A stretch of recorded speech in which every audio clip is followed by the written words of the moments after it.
8 drivers out of the 34 drivers that took the green flag at Daytona has advanced to the round of 8.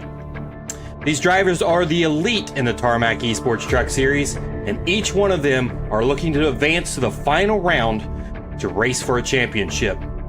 One of the drivers that are in contention still is our last year's season champion, Nick Galusha. He started out the season slow, but over the last month, he has made a huge push to his chance for another championship. Our points leader and winner of 3 races of this season, Patrick Day, has had undoubtedly the best season with Tarmac to date.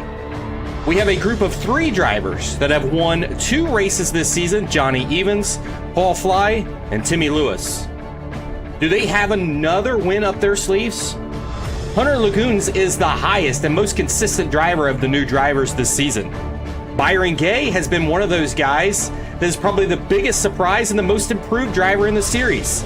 He is yet to get a win, but does one come at the most important time in the playoffs? Welcome to the Countdown to Green session presented by John Betlam and Game Day Rally Gear. Beside me, I got 3-time winner in the series, Patrick Day, and I got owner and operator of Miller Time Motorsports, Chris Miller. How are we doing today? Oh, doing good, Ryan. Good race for me last week. Did what I needed to do to help keep my lead where it is, and I just couldn't catch Johnny. He had us on lock there for that race. He was quick, very consistent over long run. I was probably a little too conservative at the beginning and let him get too far out. I was a little faster than him at the end of runs, but not enough to pull him in enough, right? So, great on him. Good, congratulations, Johnny. Be more consistent. I'll pick you in the top 3. Yeah, good evening, guys. Can you believe it? We're already down to our final 3 races. We're in the round of 8, our first race of the round 2 of the playoffs here. Congrats to Johnny. Now I think he sits second in the points, sitting there with a pretty nice. Him and Patrick both have a pretty good points lead, or not points lead, but sitting pretty good in the points to potentially advance. Just 2 races here before we move on, so you never know who will win these races, but. It's crazy that we're already down to the final 3 races here, and we have 8 drivers in. So congrats to Johnny and the 8 drivers that made the round of 8. Again, we don't talk about pay a whole lot, but again, the top 4 do get cash, and the 5th through 8th all get free entry to next season. So congrats to them guys. They have locked their way in, and like you mentioned, I agree with you, Ryan. I think Byron's been the biggest surprise, but he's got his work cut out for him now. Absolutely. He's sitting 8th in the points out of the round of 8. So, yes, he's got a lot of work to do. And that's why could we see Byron Gay get a win at the most crucial time, advance himself into the round of 4? It's very, very possible. Any one of these 8 drivers could win. So we look back at the last race, and we went 200 laps. And we've seen 4 cautions on that one. Only 9 lead changes in this one, and Johnny Evans gets the win. He was pretty dominant when he got out front. He was hard to really catch. He led 104 laps in the event. Then Kyle Wellman, he came in second there. Kyle Wellman needed a win to get in. He comes up 1 position short of making it into the round of 8. That's probably a real disappointment for the 42 team. Hunter Lagoons, the 27, consistent all year long, continues that consistency. He finishes in 3rd. He did lead just 5 laps in that race.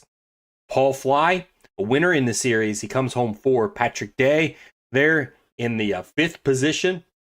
6, Nick Galusha. Opened this segment up talking about Nick Galusha. Nick Galusha was nowhere to be found in the point standings early in on this series. The regular season was very rough for him. It took more than over half of the regular season for him to even start making a push to even make the round of 12. So he just came on strong, as it makes sense. A champion comes to life when things come on the line, and things are on the line right now. Nick Galusha, last year's champion. Tanner Marr shows up once again in the 4 machine. He comes home 7th. Derek Rothling He gets himself a top 10 in that 8th position. 9th was Ryan Palmer. He is one of the drivers inside the round of 8. He is sitting 7th, just 1 point ahead of Byron Gay. So Ryan Palmer, winner in the series. He did win at Daytona. Could he potentially get a win in the playoffs? Very, very possible. And then in that 10th position, Kyle Smith, he finishes in the 10th position. Byron Gay, noteworthy there. He finishes 14th. He had a rough start in that race, got turned early, and he just battled. He had to battle back. I mean, he was a lap down, and he really had to battle back, and he ends up finishing 1 lap down there. PJ Popham 15th. Some other noteworthy there. Chris Miller 17th. And that's about all I've got for our drivers. So let's take a look at those point standings and what it kind of looks like. So there it is. Patrick Day sitting at 2,148 points in the lead right now. Johnny Evans at 2,133. Hunter Lagoons at 2,118. Paul Fly at 2,110. Nick Galusha at 2,101. And then you go back over onto the other side there at the 6th position. Timmy Lewis at 2,100. Ryan Palmer at 2,087. And Byron Gay at 2,086. As you see on the bottom, as it scrolls across there from 1st to 4th, there's 38 points. And then back to Nick Galusha, 47 points. So there's a little bit of a gap there from our top 4. So there's going to be some questions we're going to round up for both Patrick and Chris later on in the show. And a lot of it's going to deal with these top 8 positions and what we think is going to happen over the next 2 races. We've got a big time race tonight starting at Kentucky Speedway. I'm excited. I actually love Kentucky Speedway. It's a racetrack that I've actually physically been to. I actually really liked it. Went there with my dad. And of course, they haven't went there in a while in the NASCAR series. And so, what do you think? What do you think? What do we see tonight? I think we can see a potential green flag race. The setup can be a little shaky, loose, first lap or 2. So the driver's gonna have to watch it. But after the tires get warm, it's pretty stable. It's a very interesting track. It's not like your typical 1.5 miles. Turn 1 and 2 is 17-degree banking. So you can typically do, 170 early in the run around that turn, maybe even 174-ish or so. You got to watch your tires a little bit. It's going to be a right front burning track as far as tire wear goes. But, later in the run 1 and 2, you're going to see 165-ish or so on the speeds. 3s and 4s totally different though. It's only 14 degrees. So you might see 160 early in the runs, but it's going to get down to around 150 miles per hour through 3 and 4 or later in the runs. If you want to watch your tires, I mean, you can push it, but and you'll be fast early. You might gap some guys, but if you're really abusing that right front, you're going to fall back to the guys that are really savoring their tires. So, as far as fuel run goes, I think you can do 51 laps there on a full tank. 45 laps will get you even, 2-stop race. So we'll have to see how the cautions fly and how the strategies play out. It should be a good race. So it's interesting that you say that you could see this thing maybe being a long run, and it's kind of weird because we started out the season, probably the first 5 races or so, you've seen a lot of cautions. It was under caution after caution after caution, and but man, these drivers has really, really cleaned it up over the second half of the series. So that's really cool to see. So, Chris, what do we see tonight? It's going to be interesting because now you have 4 drivers out of the playoffs that, maybe they were, I don't want to say they were driving conservative, but they were hanging on, to their hopes of possibly getting a championship. We'll see a little bit more aggression out of them. Do we see that cause more cautions like we've seen at Las Vegas, which was 1.5 miles, or do we see, we've ran, I think, 3 or 4 different 1.5 miles this year. So as the seasons went on, like you said, it's cleaned up. but we'll see. I mean, I think Kyle Wellman mentioned in his interview last week that he's got some debts to pay back to people, and he's out of the playoffs now. So, what will we see from him? Um, we've got Byron Gay and Ryan Palmer here. I know we're going to talk about it more in a little bit, but they have to be aggressive. I mean, they're not going to make it in on points where they're at, so they're going to have to be aggressive. So we'll see what happens, but I think it's going to be a good one. But now's when the time to go is. There's no time to sit back and wait and see what happens at this point. Yeah, absolutely. So I want to talk about these 8 drivers because I opened up the segment talking about we've seen 34 drivers in this series. And out of the 34, we have 8 that is left in the round of 8. Eventually, we'll get down to 4. But this 8, this is an elite 8. I mean, you don't just get into the 8 by not running good. Like you have to week in, week out have really good finishes. You can't just hope that luck's going to be on your side and get yourself in. These guys has been right there. And what do you think of these drivers? You got yourself, Patrick, of course, but talk on these other guys: Johnny Evans, Hunter Lagoons, Paul Fly, Nick Galusha, Timmy Lewis, Ryan Palmer, and Byron Gay. All of them at least have a win, except for Byron Gay and I believe Nick Galusha. So winning is a big thing, but also getting in on points is a big thing. Yeah, I mean, Byron Gay, consistent all season, had a few bad races in there, but otherwise, real consistent season, and that's what got him into the top 12 and now in the top 8. So, good on him. Like we've said in previous Countdown to Greens, none of us probably would have picked him in the top 12, let alone the top 8 now, right? So, yeah, he's got quite a point spread to 4th place there. So, he's going to have to try to get a win, or, if he doesn't think he can win, just finish as high as he can and hope something happens to the other guys, right? Just do his best. So, and the way he's been running, he's very capable of doing that. Ryan Palmer won Daytona, hard fought race there, was up there at the right time, and things happened, got that win, and had a little kind of a rougher middle season, a little bit behind in points, but he can do it. He's got the speed. He's just got to take care of them tires. Timmy Lewis, multi-winner, so we know he can do it. He's a little further back than I thought he would be, but yeah, he can definitely pull a win out here in the next 2 races. Nick Galusha, we saw last year he can finish consistently in the top 2 or 3, and possibility of pulling a win out here at one of these tracks. So, he did really well last week, which was good. I said, what Nick we're going to see? Is he going to wear his tires out, or is he going to be able to save them? And he wound up saving them. So he's learning how to take care of those tires, which is dangerous because he's quick too. Paul Fly, yeah, multi-winner, can win any day of the week. He's got to have luck go his way, just like all of us do, right? So very capable. Hunter Lagoons, probably the most consistent driver, out of this top 8 we have up here. Week in and week out, you can almost count him like clockwork in the top 5. I think the only time he finished out of the top 10 was when he had computer issues and connection issues, right? So, and then Johnny Evans, my pick for the championship. Johnny, even though I didn't pick you for, in the top 3 last week, it doesn't mean anything.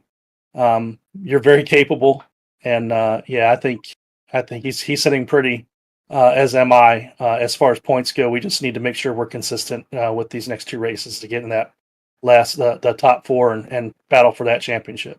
If you talked about the word adversity, one driver that has seen that is definitely Ryan Palmer there in 7th. Yes, you said that he won Daytona. Then, of course, he had a stretch there he didn't do well. And then he had that horrible fire at where he actually lived. And so he was off, not being able to even race, not able to practice, and nothing. And now he's still in it. Like, he had to get out of the round of 12, and he did. He made it out of the round of 12. Now he's into the round of 8. And now he's got a big task on his hand, just as with Byron Gay there. Chris, talk on some of these guys. They deserve this moment of this top 8. Yeah, I mean, one, we all said that wins would matter. We said that very early on in the season. I think when we were probably 4 or 5 weeks in, we're looking at the standings just like we are now, and not everybody up there had wins that were in the standings. And we said at some point it's going to matter. And you look at them now. You've got Byron Gay in eighth and Nick Galusha in fifth. That neither one of them guys have a victory. And they're sitting where they're at. Okay. You got Patrick Day and Johnny Evans who have the most victories. Basically, I know Paul Fly and Timmy Lewis have the same amount as Johnny Evans, but here they are sitting up top and sitting in pretty good position. I mean, Patrick Day and Johnny Evans, if they just go out and do business tonight, they're pretty much going to be locked in on points. So at that point, regardless of who wins, okay, sure. And then so. You know, if somebody like a Paul Fly or a Hunter Lagoons goes out and wins tonight, that's sitting there in third or fourth, you're racing next week for basically one position. Okay, and you got quite a few guys that are pretty close. So, I mean, the real race here for the final is Hunter Lagoons down to probably Timmy Lewis. I think it's going to be one of those guys need to win here at Kentucky or Nashville next week to secure their spot and not have to worry about it. Yeah. So I wonder, like, okay, we talk about these 8 drivers. They're going to duke it out over the next 2 races, but there's still other cars on the track, right? From 9th place on down. So starting at 9th, you got PJ Popham, then Kyle Wellman, Sean Smith, Brent Butler, several drivers down through there. In your mind, what are these guys racing for at this point in time? Pride. You know, there's quite a few drivers in the field that feel that they should have gotten a win already, right? Derek Roffling, one of them. Kyle Willman, one of them, right? So, you know, I'm not naming all of them, but, you know, so they're racing for pride out there. Hopefully, you know, while they're pushing to get that win in the next 3 races, they're being respectful to the top 8 drivers that are in the playoffs, right? I'm not saying you have to lay down for them, but, you know, maybe don't dive it underneath them so hard and wash up into them and spin them out early in the race, right? Sure. Okay, I don't mind you racing hard late in the race. You know, first half, take it a little easy around them, right? You know, give them some room. I'm sure they, you know, if you're pressing them harder, I will let you go because I'm looking for a good finish, right? So, and you can't have a good finish if you're in the wall. So, but yeah, I think, you know, pride's going to bring a lot out to the drivers that aren't in this top 8 trying to get those wins. I mean, Chris, you're in this situation. You're one of those drivers that's not in this playoff. So, you know, what are you racing for in this? And what do you think other drivers around you are racing for? I mean, I'm racing for what I run for every week, and that's just to have a good time. I'm fortunate to be out here with such a good group of drivers. But, you know, I mean, it's going to be exciting to see. You know, we had the PJ Popham, the Kyle Wellman kind of rivalry there in the middle. Sure. Now they're both out of the playoffs to where, you know, what happens between them two. And like Patrick said, I hope they respect everybody around them. And if they got to take it out on each other, it is what it is. But let's try to keep it clean for the rest of the drivers. But, you know, and I think for Kyle Wellman, in a sense, too, maybe there's a sense of relief. You know, not that he would like to hear that, you know, as far as not being in the playoffs, but does he go out and get that win now? Because I think he's going to be very tough to beat at a 1.5 mile track, and we've got 2 of them basically back to back here for the most part. They run different, but will he go out there and prove himself? Patrick mentioned Derek Roffling, and if you got Brent Butler that never got a win this season, that he might want to go out and get one last win and prove something to somebody, or I don't know if Ben Ward will be here or not, but he's another driver that has ran well here in the past in another series that we've ran. So one of them guys get that win. But it's tough to say from a PJ and Kyle standpoint how they're looking at it as far as the rest of the season. All right, we're going to step away for a quick commercial break. When we come back, we've got some tough questions for these guys. When it comes to heating and cooling, at John Betlam, we promise to take the utmost care. We'll make sure your repair's done right and any new installation is perfect. It's how we've done business since 1941. Our customers, you, are our priority. And when you need us, we're ready to help. It's our promise. So that's why there's something important that you should know.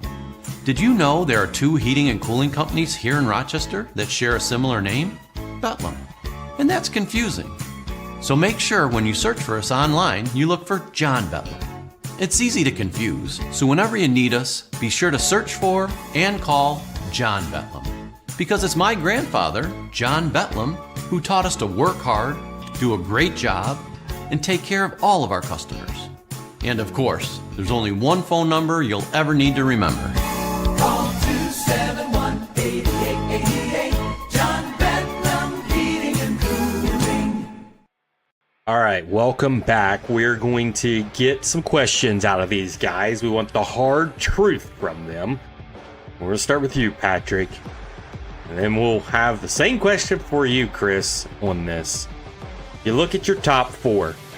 Patrick Day, Johnny Evans, Hunter Lagoons, and Paul Fly. If you had to pick 2 drivers that would not make the round of 4, what 2 drivers do you pick?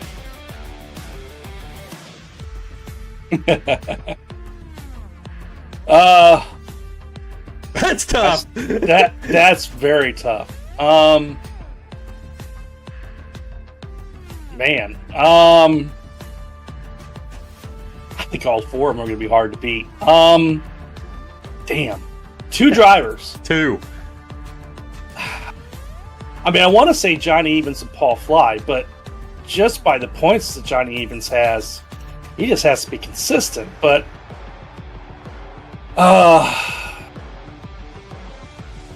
yeah, I'm going to stick with that. I'm going to say Johnny Evans and Paul Fly. Okay. Chris? I mean, I had a lot more time to think about it. Sure.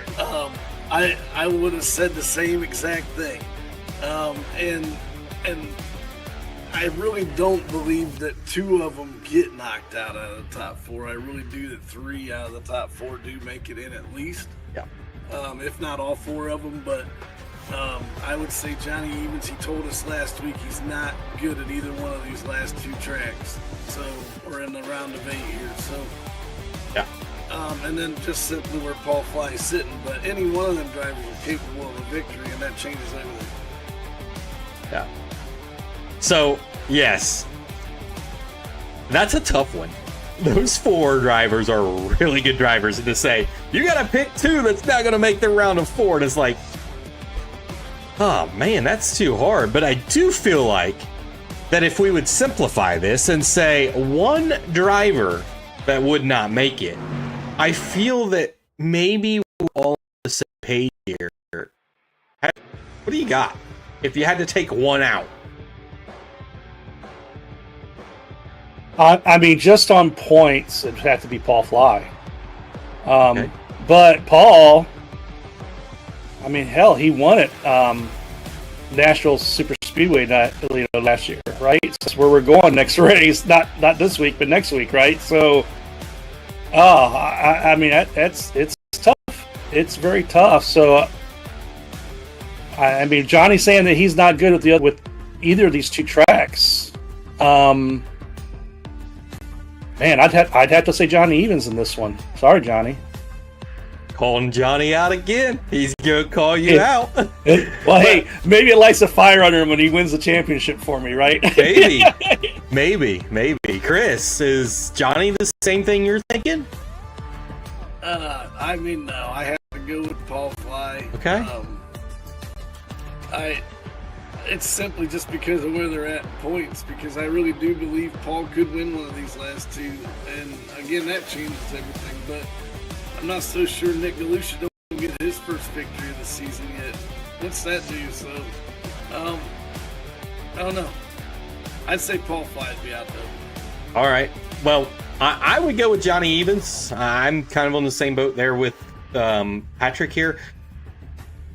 Paul's been I feel a little more consistent as far as where he's been at throughout the season.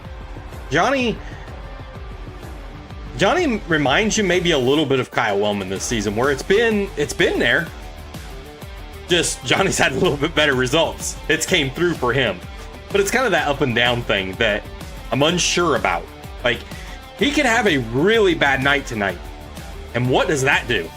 You know, if he has a really bad night and say Nick Galusha wins, or Timmy Lewis wins, or Ryan Palmer, or even Byron Gay wins. Wow, things really shake up, and it can happen that quick. Literally, one guy like Johnny Evans could be out, and it could happen on the very first lap, and you finish dead last in this thing. I hope that don't happen to any one of these guys in the round of 8. I hope it's really competitive and they get to race out there, but don't put anything past these drivers. It's gonna get wild, I do believe. All right, take a look at 5th through 8th place. You got Nick Galusha, you got Timmy Lewis, you got Ryan Palmer, and you got Byron Gay. We're gonna reverse this, and like we said, we started out where you had to take 2 away from the top 4. I want you to take 2 that would make it into the round of 4. I mean, that for me, that's pretty easy. Nick Galusha, and Timmy Lewis both have shown they can win in the past. Both, I know they're very fast. Ryan Palmer's fast too, but he just hasn't, other than Daytona, hasn't been able to close them races outright. So, yeah, for me, it's Nick Galusha and Timmy Lewis making in. Okay, Chris. Same. I mean, they're both sitting really good on points as far as those two making it in versus the other. I do think for either one of them, it's probably going to take a victory out of both to possibly get in. It's going to take a victory out of one of them for sure to get in. But they're both capable. And like I just mentioned, I think we could see Nick Galusha's win still come in this season. So, but they would be my 2 that I would put in. So definitely the 7th and 8th place of Ryan Palmer and Byron Gay is looking like a long shot for you guys. Like, if you had some betting odds on them, it's not looking good. Yeah, it'd be long shots. They'd have to pull a win out. I mean, that's where it's at as far as points go. I just don't see enough of enough of 6th through 3rd having enough bad days, a bad 2 races to get them, through on points. So they'd have to win. Now, Ryan Palmer has shown that he's got the speed. Like I said, though, he hasn't been able to close the races out. Byron Gay has been very consistent, but he hasn't really been up at the front, battling for wins at the end. So it's going to be tough. Okay. So this opens up a good opportunity to talk about,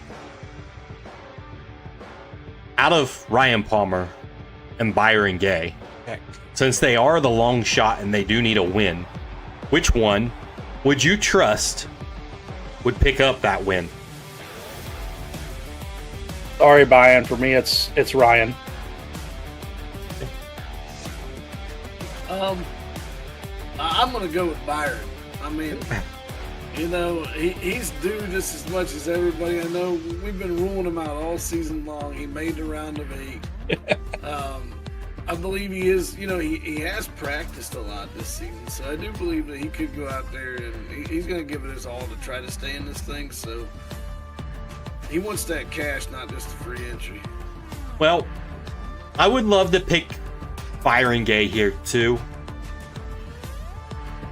I do have a little bit of concern with Byron Gay, and I hope that when I say this, it may light a fire under his butt, and this is why I'm saying this, okay?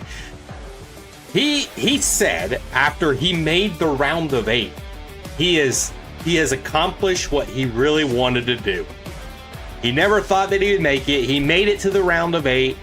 He feels like that is a win on the season for him, and I wonder if that was the height of Byron Gay. Do we not see any more from him?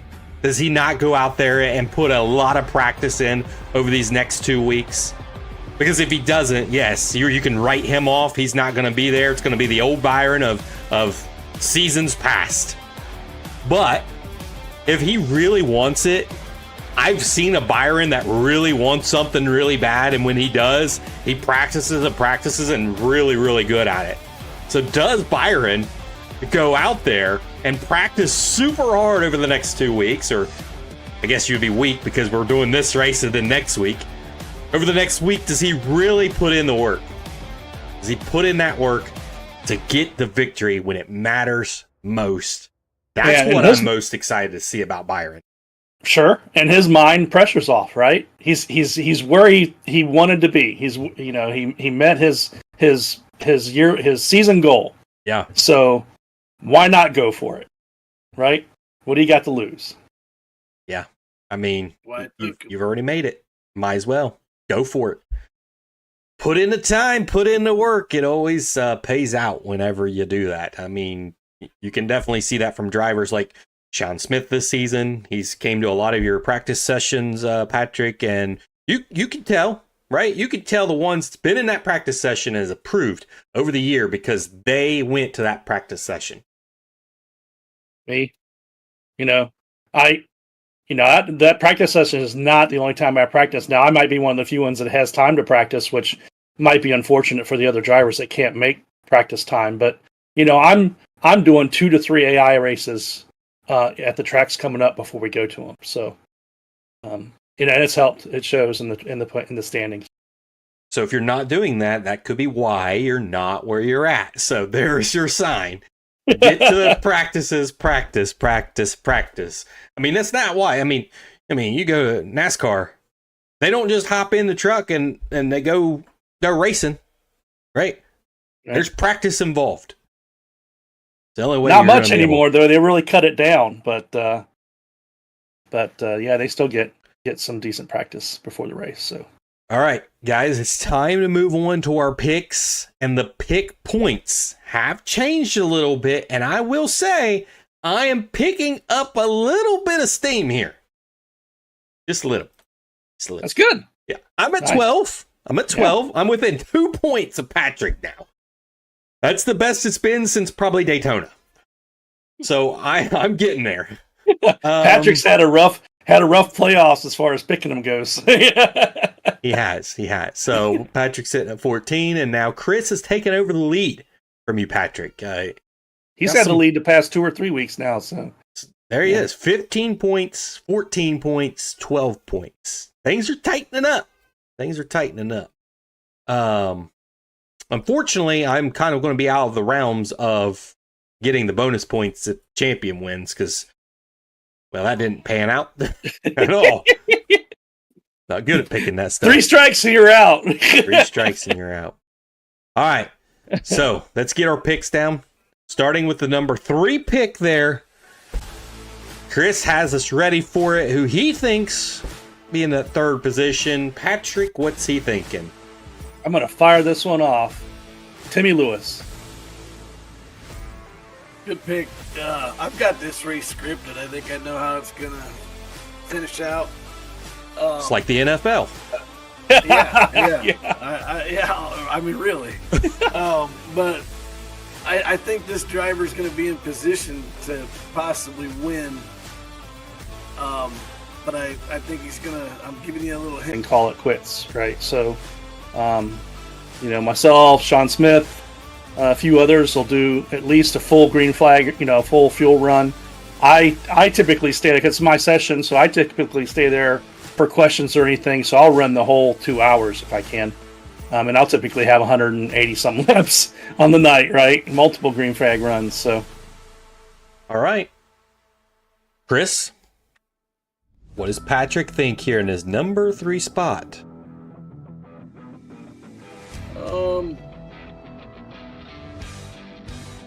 I think he's got Nick DeLucia here. Good pick. I think Nick can do good here. He's shown me some improvement as far as saving tires go, so he can do good here. But no, I went with almost a sure bet here. We'll see how he does, but I went Hunter Lagoons here in 3rd place. He's been really quick on the Mount of Haas this season.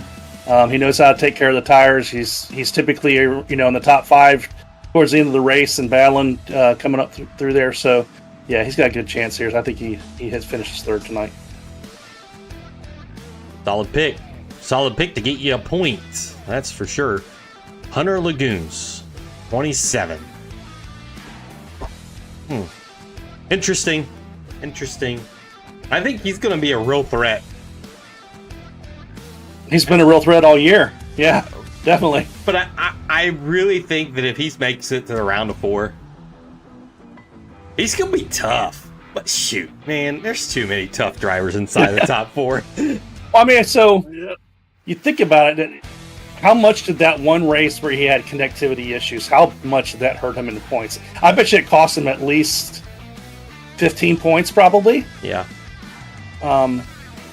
So what would he'd probably be in second right now if he would have finished in his average position during that for that race. So Really close. Yeah. That's crazy. Crazy. All right, guys, who do I have here? My number 3 spot for tonight.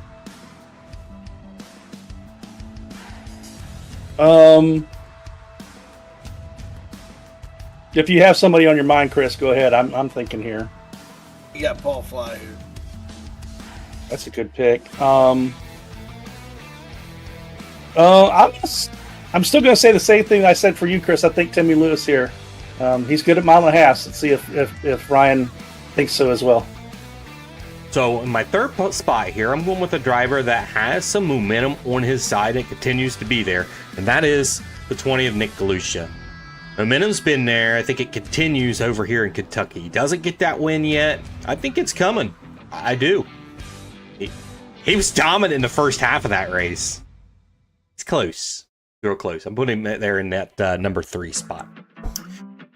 All right, number 2 spot tonight. Let's see what Chris is thinking here. Patrick, what do you think? Well, he tried to give me a hint there, and so he's saying teammates with Kyle Lemon. So I'm going back in my head thinking, okay, who's Kyle Lemon's teammates? Yeah. Rat bastards. All of them. Right. Almost, right? I doubt that's what he's thinking, though.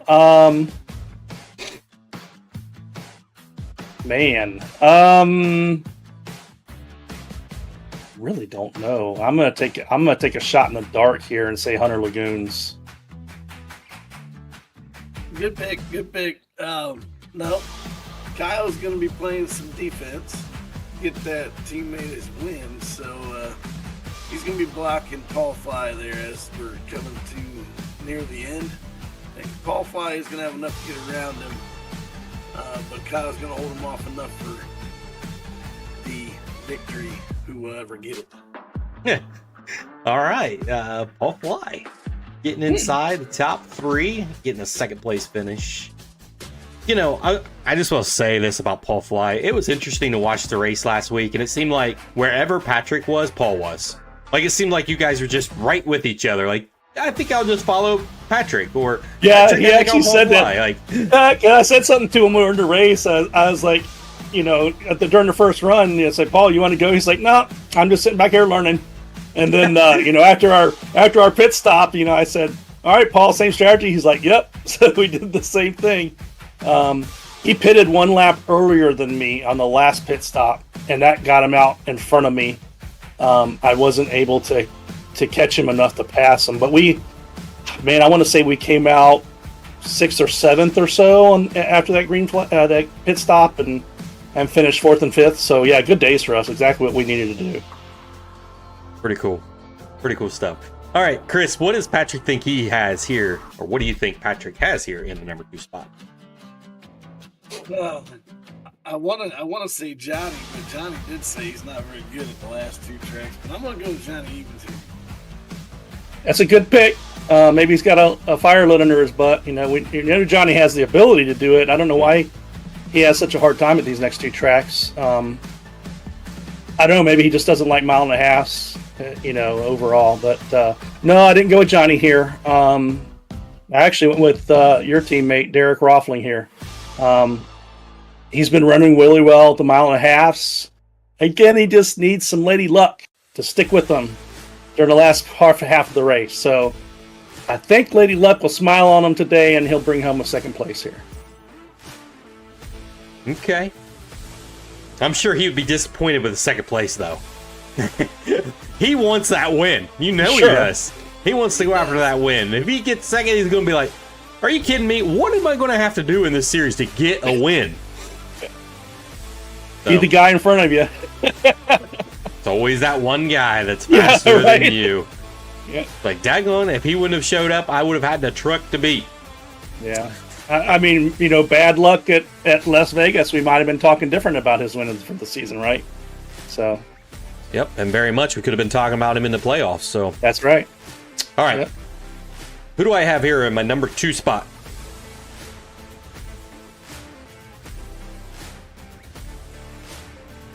Well, I think you might think like Chris here and think Paul Fly. Maybe a Rat Bastard sweep here. We'll see. You've been high on him all year. Now he's out of the playoffs. I'm going to take PJ Pop. Okay, the driver here in the number 2 spot I think is going to have a fantastic race. No shock at all for him to have a fantastic race. That's the 27 of Hunter Lagoons. I mean, come on.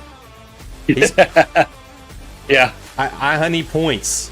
He produces points. That's sure. 27. Sure. Hunter Lagoons. All right. Here it is. This is the big one. This is the big one. The win for tonight. Do we see a playoff driver win? Or do we see somebody else win? Could it be a Ryan Palmer? Could it be Byron Gay? There's some names in there. What are you guys thinking? Patrick? What is Chris thinking? I'm trying to think of Kyle Women's teammates here, and I just... Wow. All season long. Well, I think Logan Coe is one of them, right? Don't think so. Tanner Marr. Yep. And one more. I mean, it's very obvious. Well, you said it, Rat Bastards, right? But No. I mean, it is like painted black and blue right in front of your face. I mean, it's like, bam! Yep. Is Hunter Lagoons his teammate? Yeah. Ding, ding. Really? Yeah. I did not realize that. So Hunter Lagoons then, yeah. So yes. I don't know why I did not know that the whole season. Yes, they are. I am taking Hunter. I'm going to be honest with you. With Hunter right here in first, Paul Fly in second, there's not even going to be much of a race at Nashville for that round of going to the Final Four. I think Patrick and Johnny will have good enough races here that they'll pretty much have the points wrapped up. With Hunter's win will be locked in. Paul's just going to have to avoid catastrophe at Nashville. He's going to hope that he avoids one of them other 4 drivers winning. But that'll be the only race we have going into Nashville. Good pick. I like the script. Yeah. All 3 of us have picked them just in different spots. We'll see which one picked the right spot. It's almost like Chris Miller at one point in time, or maybe even right now, works for the NFL. I mean, if you watch when this falls out that way, you're going to believe me. Yeah, for sure. Right? All right. Chris, what does Patrick have here in his number 1 spot? I think he's got Timmy Lewis here, to be honest. So I've been saying them all night for you guys, trying to give you a hint. You're absolutely right, Timmy Lewis. Fast as lightning at these 1.5 miles. I think he's going to have a good race here tonight. I think he's going to lock himself into the Final Four, and we'll see. It's he's fast here, so we'll see how it comes out. Man, if he wins, that's going to really shake some things up, right? Yeah, that's crazy. Look at the point standings there. Okay, he sits 6th. He Yep. wins, he's in. So now those 4 that we talked about and had a hard time debating over who's going to make it in. Oh my gosh. Yep. That's what it's exciting. I'm excited for that. I'm excited to see Nick Lucia, Timmy Lewis, Ryan Palmer, or Byron Gay get a win. Because you talk about panic mode now. It's like, oh, shoot. Thought I was in a good spot. Now I'm not. Right. All right. Who do I have here? Number 1 spot.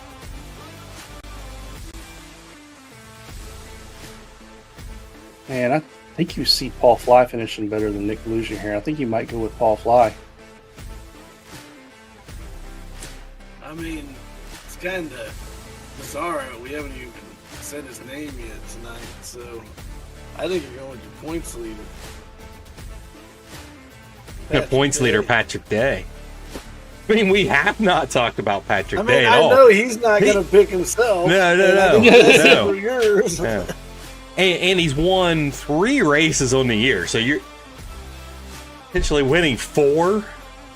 Oh man! And then if you win, you get into the round of 4. You're going to have to try to go for the win to maybe seal it. I mean, 5 wins on a series in the Tarmac Esports Truck Series. Wow, that would be fantastic. But yeah, Chris, you're right.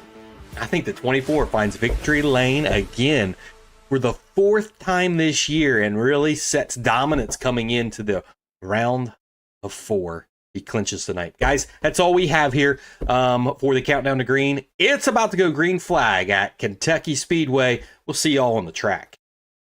See you on the track, guys. See. Rookie or veteran, no matter how long you've been coming to this event, there are butterflies. There have to be. The biggest race of your career, one of the biggest races in the world. I guarantee you there's a lot of butterflies.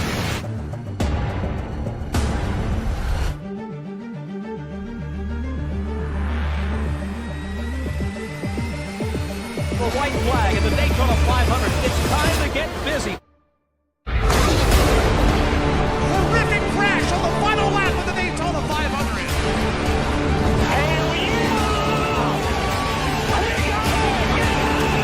Second time, the Daytona 500 goes to Jimmy Johnson. God almighty, you just won the 500. Kurt Busch wins the Daytona 500. Are you kidding me? Wow. Are you there?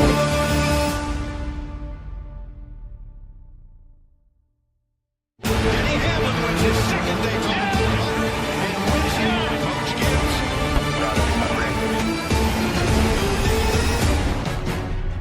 We have made it to the round of 5. I'm sorry, for the round of 8.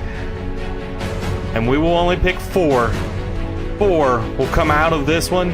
We've got 2 races to decide it. We're right here at Kentucky Speedway for round 2, race number 1 of the playoffs. It's been exciting so far. We've seen the round of 12 dwindle down to the round of 8. And now 2 races to decide your round of 4, where they will do battle at Phoenix. Phoenix, where money is on the line, $250 in cash. Who's going to come away with that? Who's going to be crowned the champion of the Tarmac Esports Truck Series Season 2? And guys, I am your host tonight, Ryan Griffith, and I'll have the call all night long here at Kentucky Speedway as the sun is setting here. I tell you what, qualifying's out there right now, and it's close out there. PJ Popham currently on top of the leaderboard, and qualifying has concluded now, and it does look like PJ Popham is going to get the pole. Austin Palmer second. And then you're going to have Kyle Smith there in third. Fourth is Paul Fly. And fifth is Ryan Palmer. We're about to start this one, and the green flag is going to wave here in just a moment. Cars are gridding up. So we're going to take a quick commercial break just before the green flag. We'll be right back.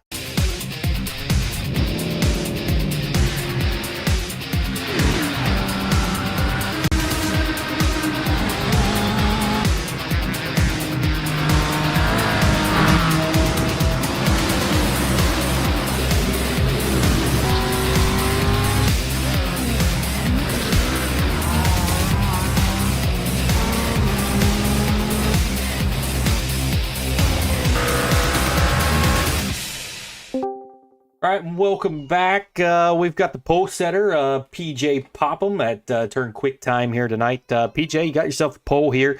Going to be starting right there on that front row. Coming in tonight, you're not a driver that's in the round of 8. Did not make that cut. What's your plans tonight? How you attack this thing? Well, I think first we just can't have any issues on pit road. You know, that kind of killed us the last 2 weeks, or we might have been in the playoffs still. So, setting pole school, it's just one lap. There's 134, so we just got to keep our truck clean and hopefully, be there at the end.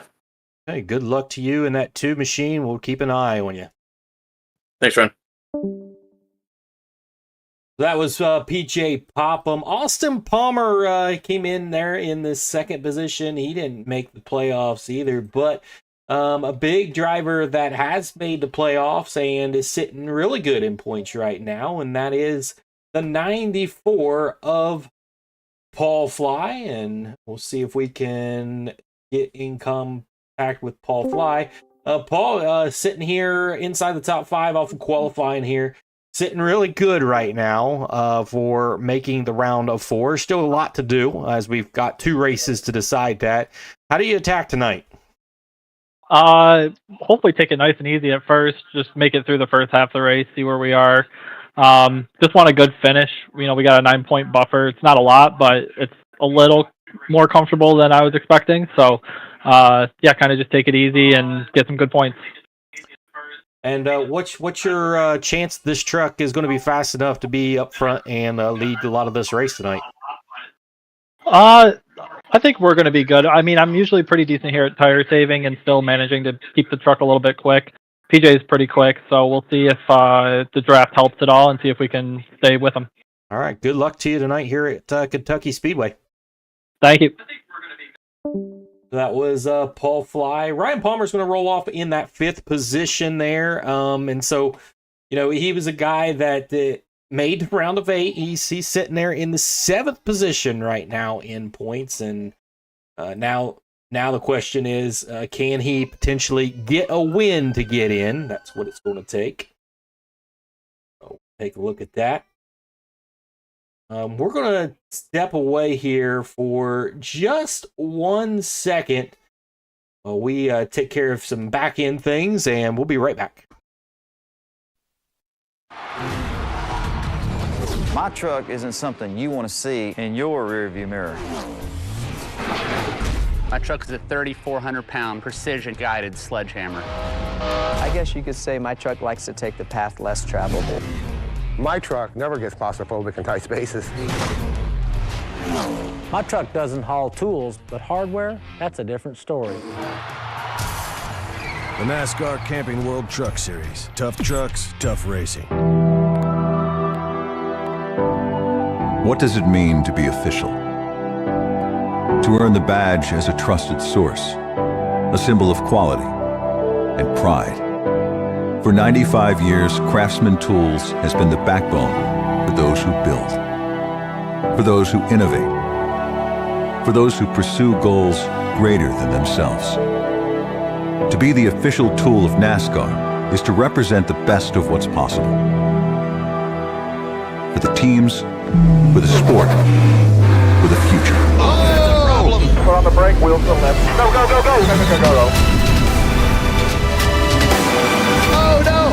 Be aggressive, everyone. Checkered flag is in the air, and he has done it! And that future? Well, it's back to where we started. The NASCAR Truck Series. The NASCAR Craftsman Truck Series returns in 2023. We build pride. One turn, one lap, one race at a time.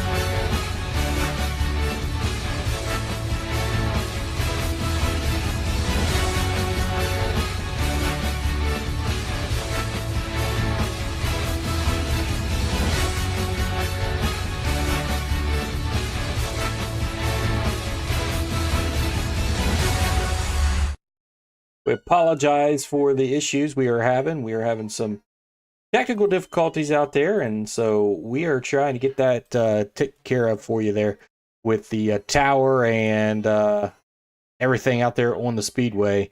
We're going to step away, and we'll be right back. Racing isn't easy, but experiencing it is. iRacing puts you in the driver's seat with the industry's leading sim racing game. Drive on laser scan replicas of the greatest racing circuits from around the world. Go head-to-head against other drivers chosen by skill-based matchmaking to ensure competitive racing at every level. Compete across all your favorite series.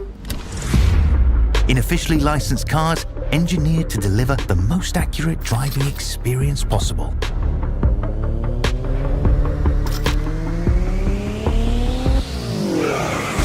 Join a race or host your own with players from across the globe.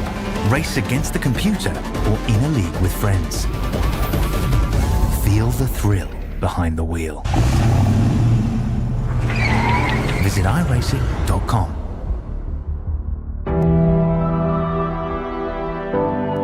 What does it mean to be official? To earn the badge as a trusted source, a symbol of quality and pride. For 95 years, Craftsman Tools has been the backbone for those who build, for those who innovate, for those who pursue goals greater than themselves. To be the official tool of NASCAR is to represent the best of what's possible. For the teams, for the sport, for the future. Oh! Put on the brake, wheels to the left. Go, go, go, go! Go, go, go, go. Oh no! Be aggressive, Henry. Checkered flag is in the air, and he has done it! And that future? Well, it's back to where we started. The NASCAR Truck Series. The NASCAR Craftsman Truck Series returns in 2023. We build pride. One turn, one lap, one race at a time.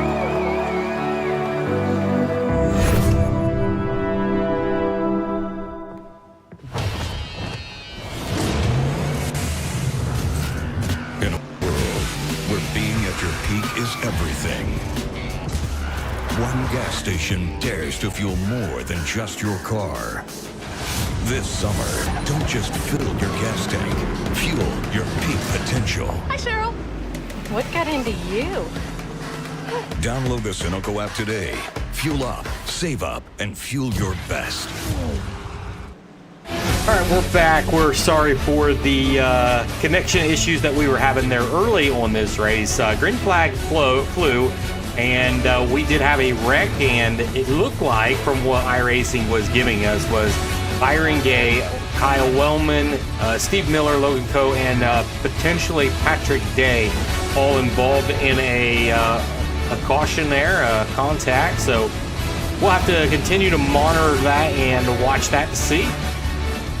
Patrick Day is running 13th, so that could be just iRacing not giving us 100% of everything. But I do believe maybe Byron Gay being involved in an accident, maybe even Kyle Wellman here. So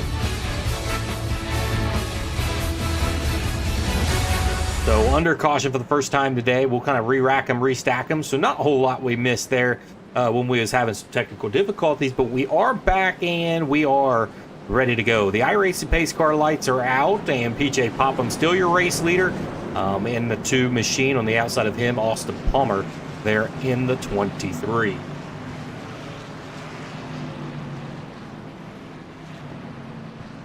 can see the sun has pretty much set.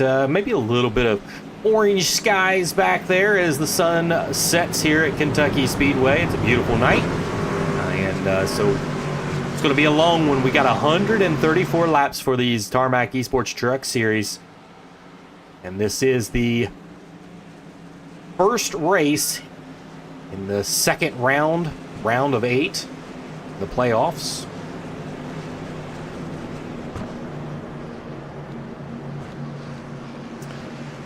Take a look at those drivers that's in the playoffs. There they are. Patrick Day, Johnny Evans, Hunter Lagoons, Paul Fly, Nick Galusha, Timmy Lewis, Ryan Palmer, and Byron Gay. That is your round of 8 right now, and we're only taking 4, so you're going to have to find yourself inside the 4 to advance. A win and you're in, and that's what some of these drivers inside the top 8 is looking to do right now. Green flag. You got Paul Fly, that is the highest right now of the playoff drivers. He is in that 3rd position in the 94.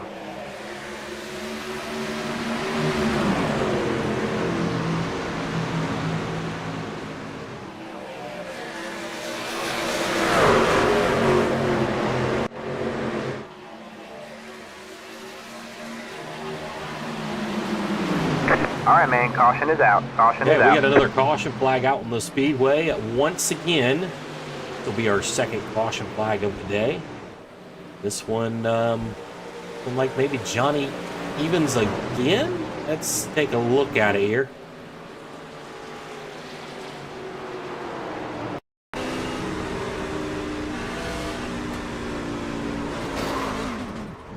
Johnny Evans trying to clear the 2 there of Steve Miller that was on board with him. Let's see if we can get a little bit of a better angle here. And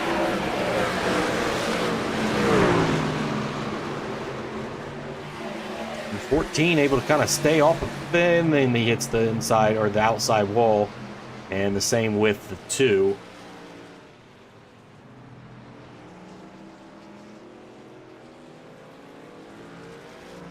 We do have our drone shot on Johnny Evans here. Looks like he just got loose and then around he goes the rest of the way.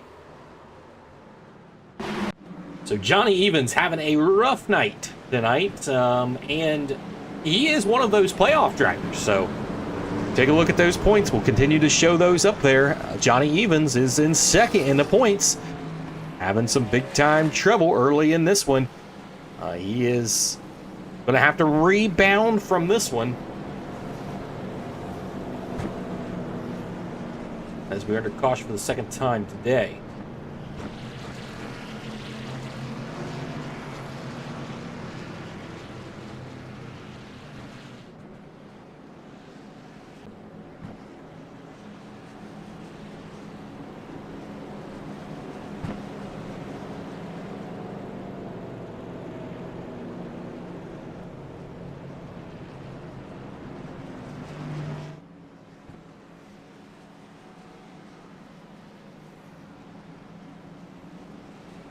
But no takers so far to try to get some fresh tires, which we've seen 2 cautions over the 7 laps. Pretty much seen caution field so far. See if these guys can potentially clean this thing up as we go on. All right, when we come back, we'll try to get some more green flag racing here around Kentucky Speedway.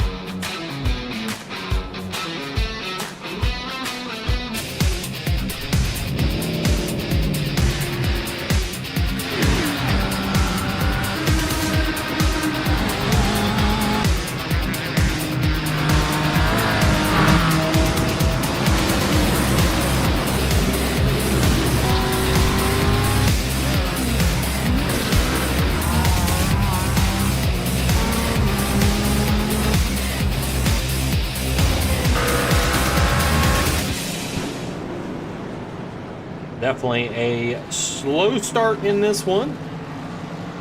As we've got the lights out on the iRacing pace car, we're ready to go back green flag racing.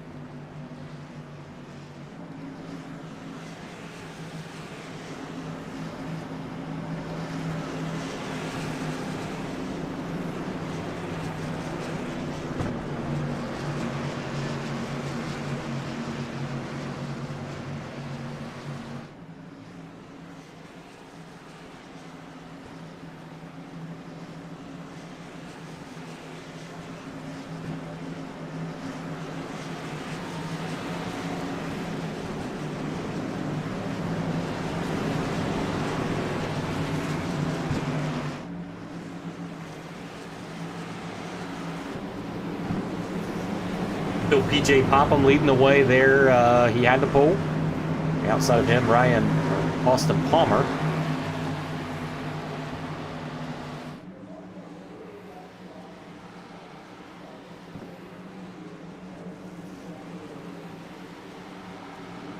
Green flag, green flag.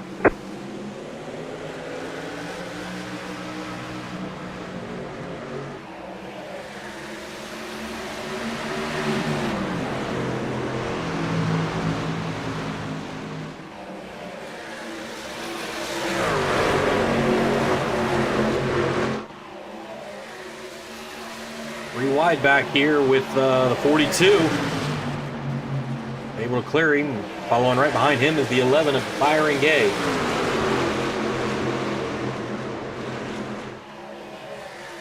Comes Derek Roffling underneath his teammate, the 69 of Chris Miller, and he's going to follow in behind the 18. That's the 88. Derek Roffling currently running in the 15th position. He's having to climb back through this thing. He started in the 9th position.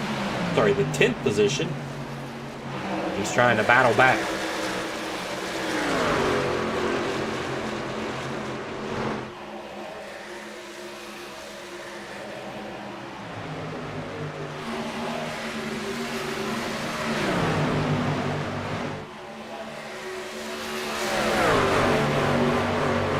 Austin Palmer following right behind your pole setter tonight, PJ Popham. He's led every bit of this, the 11 laps that we've started. This is our longest green flag run. If you want to have to keep your eyes back here on the 14 of Johnny Evans, you can see he is having all kinds of problems back here. You can see that truck way loose. It's got some damage on that truck. And that truck is just limping around. Doesn't have full power. Been involved in 2 accidents early in this race. He is second in points and he's about to lose control of this truck. Back here all by himself.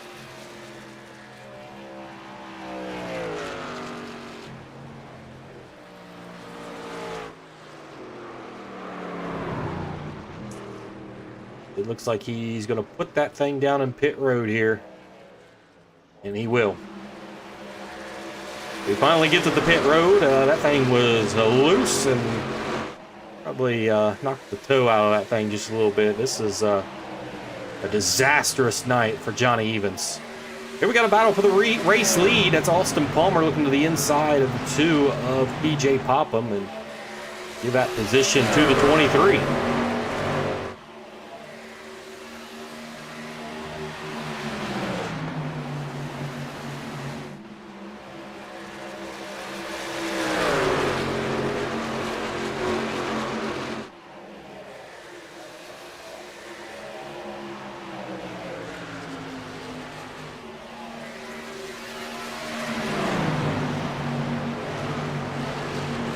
Nick Galusha, last year's champion, the 20 machine, running 5th right now. He's been steadily coming on stronger and stronger as the playoffs has been coming alive. And he's one that is definitely a threat that could win and lock himself into the final round of 4. Has not won yet this season, but he's still looking for that race win, and he's definitely one that can do it. One of our bigger gainers of tonight is Kyle Wellman there in the 42 machine. He's up 9 spots. He's in the 9th position right now. Derek Roffling is now back up into the 12th position, climbing back from where he started in that 10th position. Teammate of his, the 11 of Byron Gay, right behind him.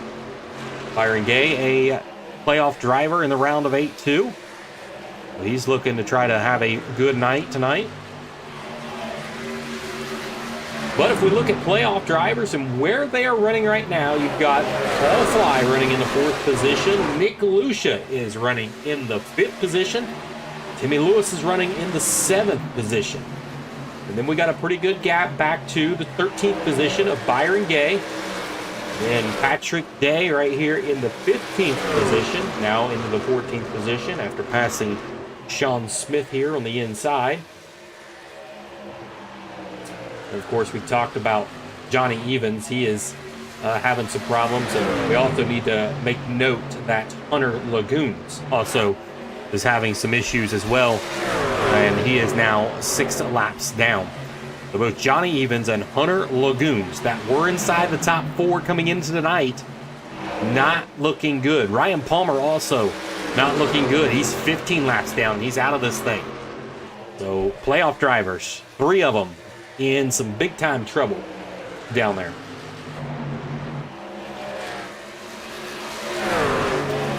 Austin Palmer has taken the lead over from PJ Popham. That was our pole setter.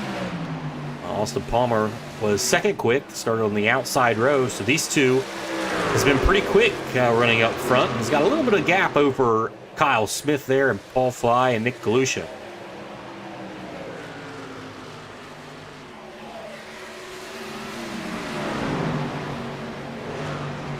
Derek Rothling now up into the 8th position. He just continues to chip away, one truck at a time. Now up into the 8th position and is right behind the 42 of Kyle Wellman.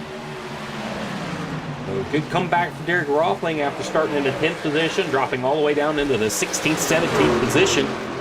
Battling back here, now right on the heels of the 42, Kyle Wellman.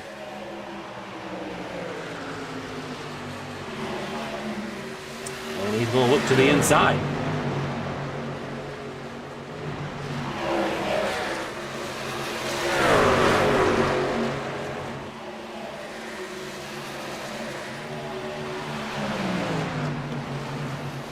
Looking under the 42.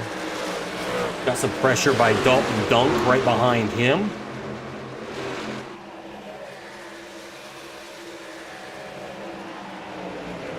We had a good battle here on the Speedway with the 88. Now they're coming up on Grant Clark here. Grant Clark is a lap truck. They clear him. And let's take a trip around on board with the 88.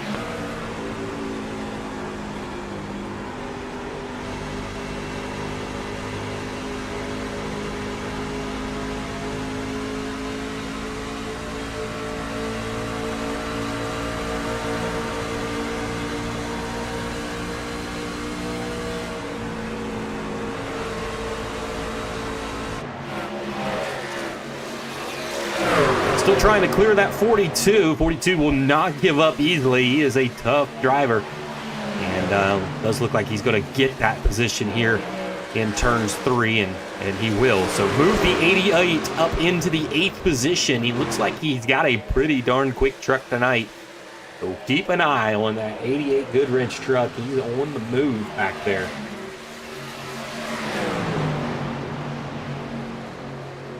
Byron Gay now looking under the 33 of Dalton Dunk. Byron Gay, a playoff driver. He's up 6 spots from the top of the green flag. And as we say that, around he goes there on the backstretch. We'll take one more look at that. As he goes around there on the backstretch. Here's a take a look at it.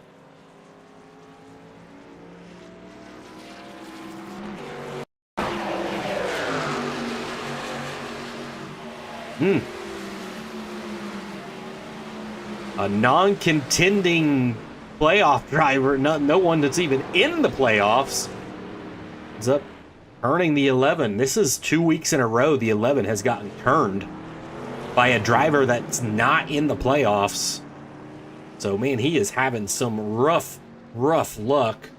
We're going to look at the drone camera. We have a drone camera that was following behind Byron Gay. Let's take a look at it.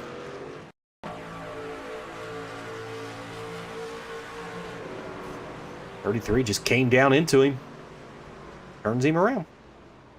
So that is some really bad luck for the 11. The 11 has been running absolutely fantastic this year. And he's probably not too happy about that one. But it's early in this thing. Anything can happen. We can definitely turn this thing around. for all of these drivers that's involved in an early accident. Everyone's down on pit road, getting some fresh Goodyears. See how they come out here. DJ Popham, Austin Palmer, they're all in to get some fresh tires here on lap 36 of 134. Imagine everyone's going to go for Ford tires. You get the 42 coming out. 42 having a really good pit stop there. See, he's going to beat Derek Roffling out. Roffling have a slower pit stop. 42 going to make some gains here. He's going to come up into the 7th position, 8th position. For him, Derek Roffling's going to lose 10 spots on that pit stop exchange, but your race lead off of pit road, Austin Palmer, is going to win that one. Now is a really, really good time to dial up the 88 machine, as he has been pretty fast. We've seen the 88 fast out there tonight. Derek, you've had to come back from where you originally started, able to get back up into the 8th position really, really easy before this caution flag comes out. That truck looks pretty fast. What do you got tonight? Yeah, the truck feels pretty fast. I just wish I wouldn't have got caught up in that lap 1 accident. You know, Johnny didn't get going on the restart, and I don't know if he just got loose going into 3 or what, but I mean, he slid it and I got him, and I got some damage, but it got fixed. So yeah, it feels pretty good. Trying to work our way back up here, save a little tires. That caution kind of saved me there on my tires, but yeah, I think we got a pretty fast truck right now. All right, well, we'll definitely keep an eye on the 88. He's looking for his first win in the Tarmac Esports Truck Series. Good luck the rest of the night. All right, thanks, Ryan.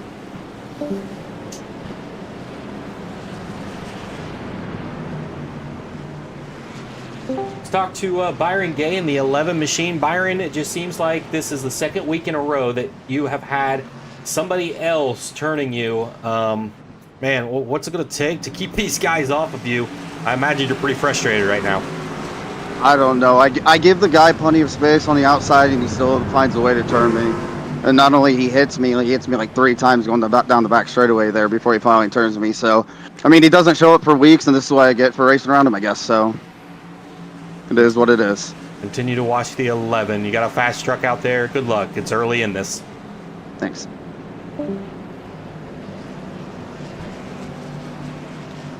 So you can see Byron's Gay's voice there, not happy with a driver that doesn't regularly come in. I mean, he comes in every once in a while, but now you got playoff drivers in here, and you make a move like that. That stings, that hurts as a driver, and the 11 is definitely feeling it. He's going to have to try to calm himself down and rally back. That's what good drivers do. That's what he's done so far this season. We're about to go green flag. Green flag, again. green flag.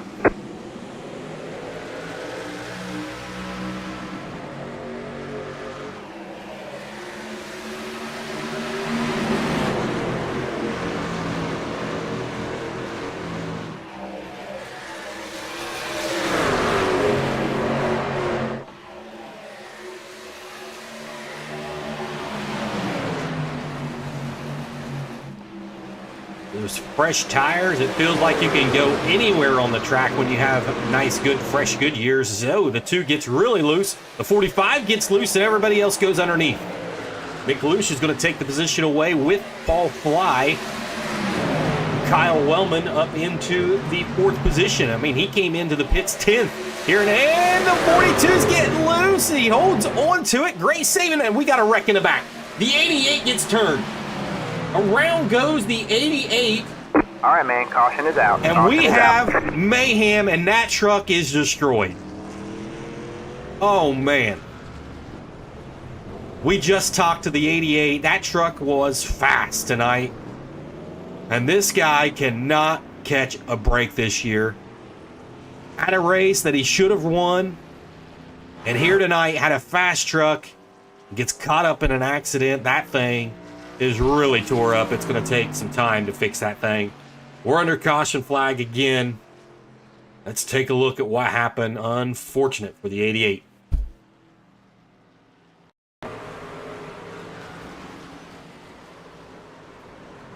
And that was a hard hit by the 88, and the 8 comes flying in. Then the 88 gets T-bowed again by Sean Smith. Wow, we got carnage on the backstretch. Man, that was a hit.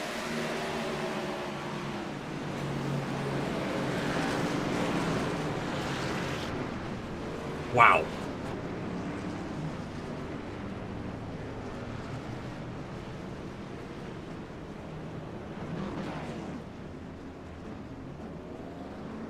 Another look at it here.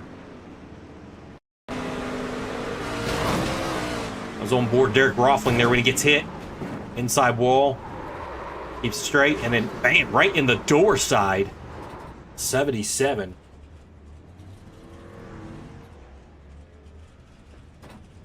We will try to get a couple more looks here. Here's Robert Smith.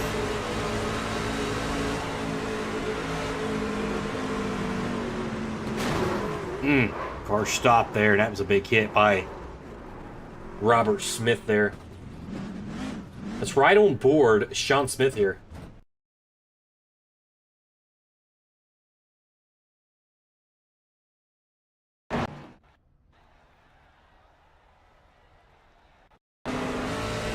Sean Smith.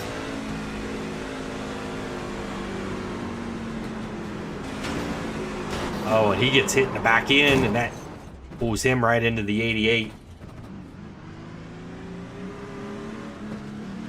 Some really good driving by some drivers out there. Let's take a look on Patrick Day here. On board him.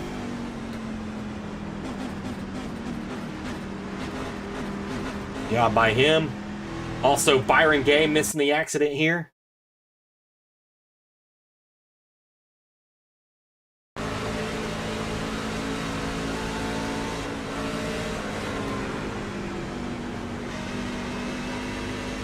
Really good job by Byron Gay there to miss that accident.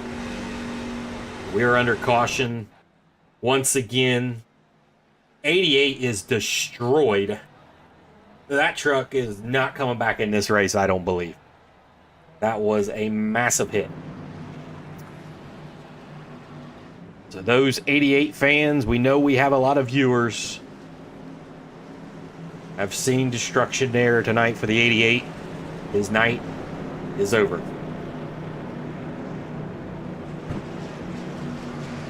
So we're going to go 2 by 2 once again with Austin Palmer leading the way. Paul Fly in that second position. You can see the field has dwindled way down. We have had a lot of cars taken out in this thing. You can see it. 10 cars that are not on the lead lap because of accidents in this one. We got several that are playoff drivers.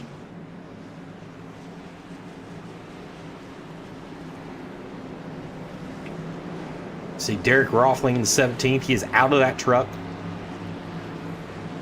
and done for the night.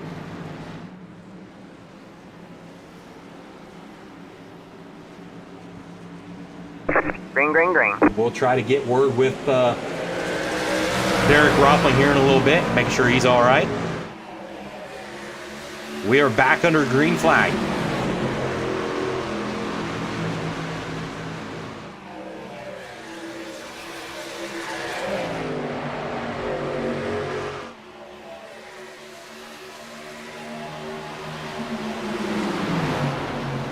These guys are really battling hard here at Kentucky Speedway. They're putting on a show for you guys. See Paul Fly getting really high, scrapes the outside wall. You can see the sparks come off of it as we're under darkness here at Kentucky.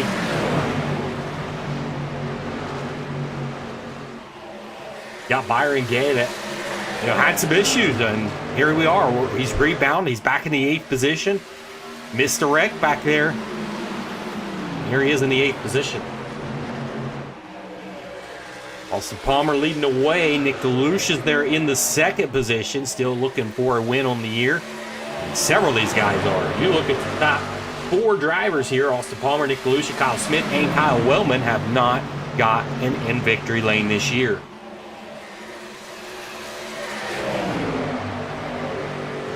Looking to the inside, Kyle Wellman and Kyle Smith. Not able to do anything here. Check. Kyle Wellman's going to have a run here on the exit of 4 on your 45 there. And look to the inside.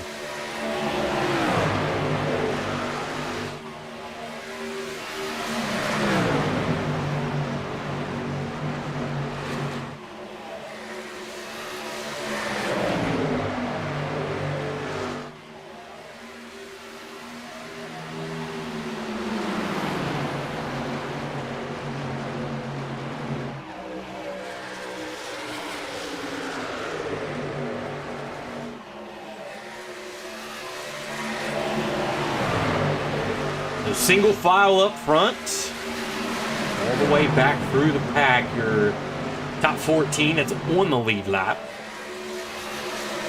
Kyle Wellman now looking to the inside of Nick DeLucia here for second. Wellman's trying to get the race lead here. He's coming after it.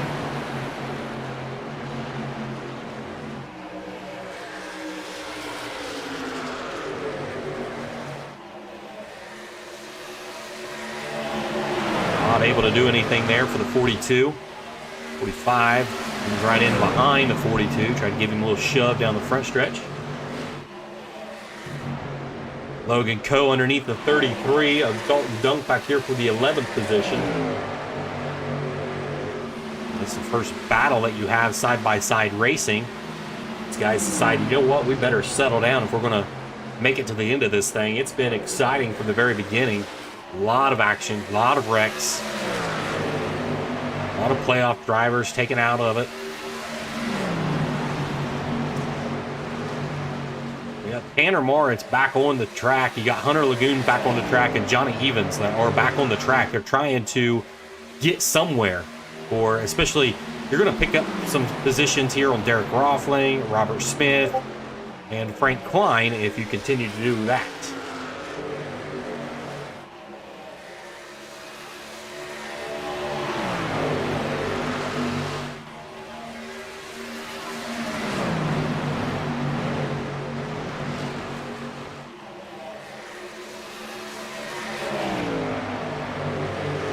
All right, and we have gotten word that the 88 has been able to be cleared from the medical. He is A-OK. Talk to the 88. We see that, man, you took a massive hit in that wreck. That was one of the harder hits that we'd seen this year. Are you all right? Yeah, I'm all right. I probably can't count my unluckiness on all 10 of my fingers here. It's just unbelievable. I mean, lap one, get involved because people run on the back of each other, and then whatever lap that was, people getting loose, overcorrected. I mean, right into me. I just can't catch a break here. We literally just talked to you saying that that truck looked really fast tonight. I imagine you was just really excited about that truck, and then the moment we say that, involved in an accident that's, again, not your doing, but somebody else's doing. Yeah, what we like to call the broadcaster's curse. You get interviewed, and next thing you know, you're sideways in the wall. So it's just unlucky for me again. I mean, felt like I had a really good truck. I really like racing around Kentucky. I've had really good results, and I mean, just can't seem to keep it under me at times when I got a fast truck. It's amazing to see some of this racing out here because we've got drivers that's in the playoffs that are having some big time problems tonight. You got Ryan Palmer that's out of this thing. You got Johnny Evans that's 14 laps down. You got Sean Smith. Well, Sean Smith's not in the playoffs, but Hunter Lagoon's there in the 18th position, 12 laps down. So there's some big time names that are having some big time problems tonight. Yeah. This race so far is, at least, up to the point where I was out, it was just a nightmare. I mean, yeah, the track was a little free, but I didn't think it was so free you couldn't drive it, kind of like a free like Bristol, but I don't think it was too hard to drive. I think people are just trying to get up front and race each other hard, which is fine, but everyone's got to keep their feet under them, and nobody's doing that right now.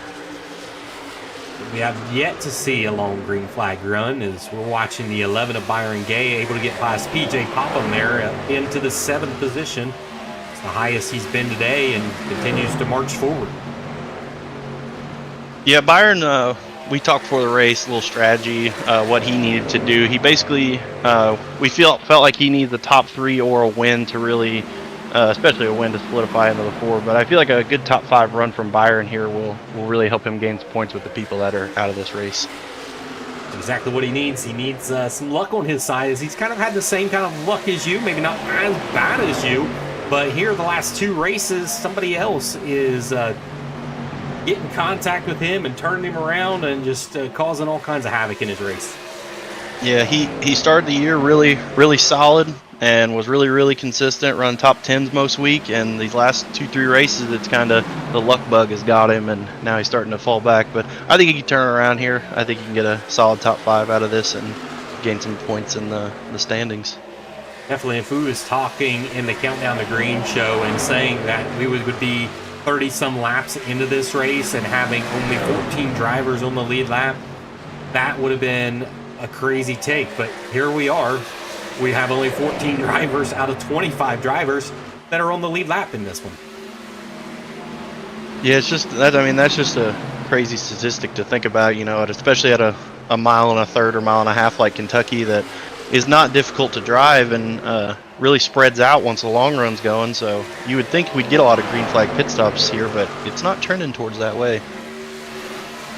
No, and hopefully now is the time that does happen, when we get some green flag runs here where we could potentially see a green flag pit stop. Things really start to shake out. As you can see here, the 42, Kyle Wellman battling beside the 94, and that was really close coming into 3. Yeah, I think Kyle Wellman here is going to be kind of a dark horse now that he's knocked out of the playoffs. He really doesn't have anything to lose other than trying to get a win, and he said earlier today that receipts were going to be paid, so we better watch out for some drama here that could unfold. Oh my. And we know the drama that has built with the 42 and the 2 this season, and they're right there close to each other, so that will be one race that you definitely want to keep an eye on. It'll be a great battle to watch. Tell you what, the 23 of Austin Palmer, he is strong tonight. He is about 1 second out in front of Nick Galusha here, and he's doing what he needs to do. We've seen this truck have speed. He just could not close when it mattered most, and that's the big question mark on him in the 23. He's there now, but will he be there at the end? Yeah, in practice, Austin was almost a full 10th faster than the whole field, and me and my teammates were just trying to figure out how he was doing it, and we couldn't figure out. So I feel like him and like Kyle and Nick Galusha here, I think they're the cars to beat today. Well, I definitely know the 88 is missed in this race, and you had a lot of fans on the other side watching you, and they're glad to see you in the booth. Yeah, shout out to all the guys back home in Pinckneyville, Illinois. They're really locked in here. Really enjoy watching this series so far. I think they really enjoy it. I just wish I could perform a little better for the boys. But it seems like it doesn't matter if you're this great racer. I mean, you could be one of the better racers, but if luck's not on your side, luck's just not on your side, and it's just not going to work out well. I mean, you had the truck tonight. You had power underneath that 88 machine. Just wrong place, wrong time. Yeah, it's story of my year so far. Just wrong place, wrong time. Just can't seem to. I needed one break early in the year and never got it, and I just can't keep getting any breaks right now. Amazing to talk. The 02 of Steve Miller is still on the lead lap. He is that 14th car on the lead lap right now. I always love racing with Steve. He's always really respectable. He never wrecks anybody. He runs his own race and usually gets decent results for Steve. Love to see it. The guy that knows his abilities, and he races to what his abilities is. He doesn't try to beat that. Here we watch the 11 of Patrick Day, the 24. He's been dominant all year long. And yeah, we've seen here in 11, this is very, very common for Patrick Day to be back here. But when it matters most, that 24 finds a way to the front. Oh, yeah, every time. Patrick is the king of saving tires, and there's nobody better in the field. And tonight's going to be a huge tire-saving race in a long 40-lap green flag run. Still, Austin Palmer leads the way just around that 1 second mark.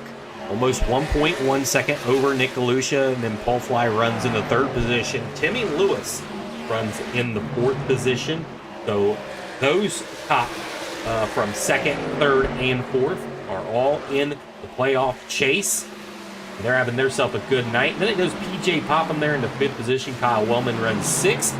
7th is Byron Gay there. He's got a little bit of pressure there with the 45 of Kyle Smith running in the 8th position. 9th is Michael Timmerman, and 10th is Dalton Bunk. In the 11th position, Patrick Day, we spoke about him just a few minutes ago, and Logan Coe runs in the 98. He runs in the 12th position.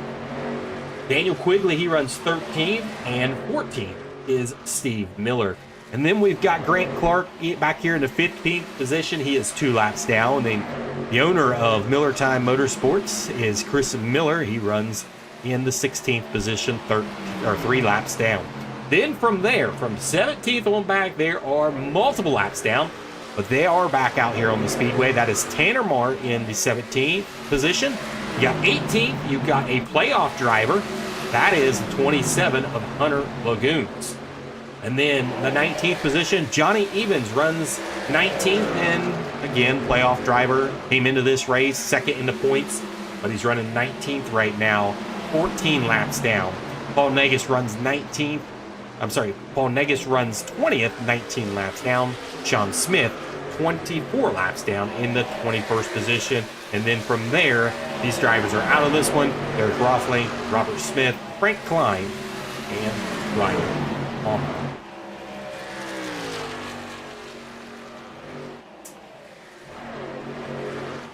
Timmy Lewis doing what he needs to do. He's been running inside the top 5 tonight. He's not one of those drivers inside the top 4 in points coming into this. But he could just have some solid string of races over the next 2 races. He's going to try to find his way in to the round of 4. Yeah, Timmy's been really solid all year for the Rat Bastard Racing. I feel like he's a really underrated driver for those guys. You know, he's not super flashy. You know, he doesn't cause a lot of drama, but he always gets the job done. Oh, and we got one turn. The 06 back there, Grant Clark. Does he save it? And it's going to slide up onto the track. Caution flagging. Oh, man. Massive hit by the 18.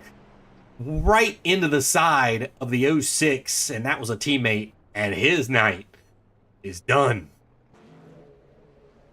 Yeah, Grant Clark has really had a rough year, and he had a rough start to this race. And you got to feel for the guy because he's always clean. But man, that was a pretty big hit there. That was a huge hit.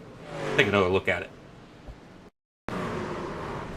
Just on board with Grant Clark, tries to save it, and then it turns around, and then this massive hit right there. Let's go on board with Daniel Quigley.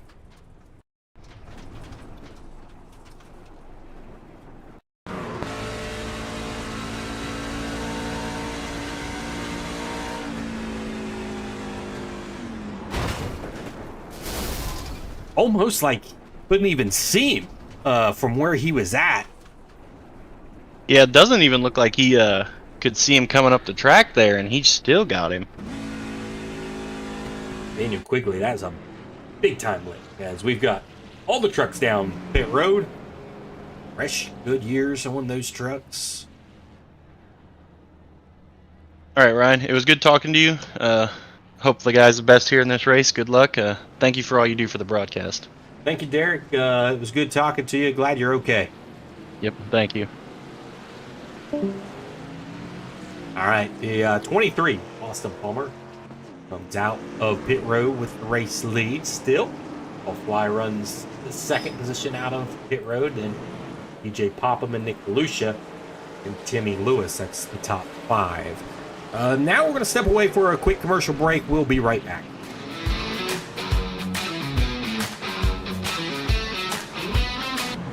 When it comes to heating and cooling, at John Betlam, we promise to take the utmost care. We'll make sure your repair's done right and any new installation is perfect. It's how we've done business since 1941. Our customers, you, are our priority. And when you need us, we're ready to help. It's our promise. So that's why there's something important that you should know. Did you know there are 2 heating and cooling companies here in Rochester that share a similar name? Betlam. And that's confusing. So make sure when you search for us online, you look for John Betlam. It's easy to confuse, so whenever you need us, be sure to search for and call John Betlam. Because it's my grandfather, John Betlam, who taught us to work hard, do a great job, and take care of all of our customers. And of course, there's only one phone number you'll ever need to remember. Back on the pace car. We're not going green this time. We are not going green.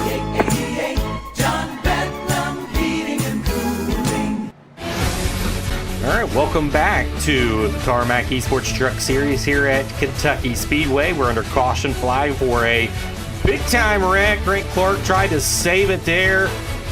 Washed up into the track and collects the 18 of Daniel Quigley. And it was a big hit by the 18.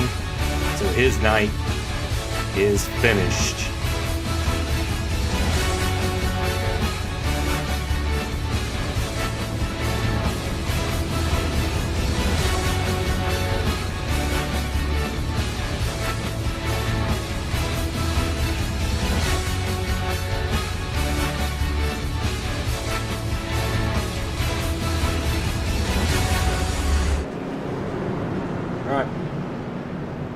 Still got Austin Palmer out front leading this thing. He's been pretty dominant since he's got up front. No one's been able to really get to him.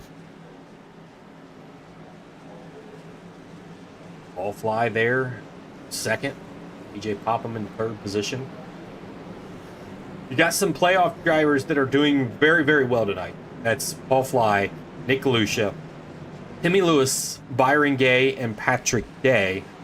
Byron Gay has had to come over from a spin early, repairing that truck, got it back to where it needs to be. Runs in the 6th position right now. Patrick Day running in the 9th position, saving his stuff back there.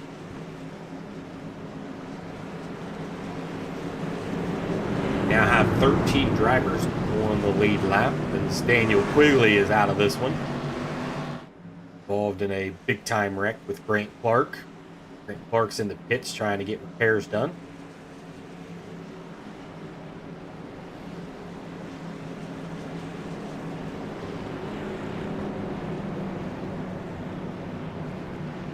Playoff drivers is having some bad luck tonight. Hunter Lagoon is one of those drivers, but he's out there. He's 12 laps down. He's just trying to get points here. That's what matters. In the 18th position. Johnny Evans in the 19th position, 14 laps down. So right now, those two drivers being in the playoffs, they will pick up one more spot because of Daniel Quigley getting taken out on this one. He is out of this race, so as long as Hunter Lagoons and Johnny Evans stays on the track, they will take that spot away.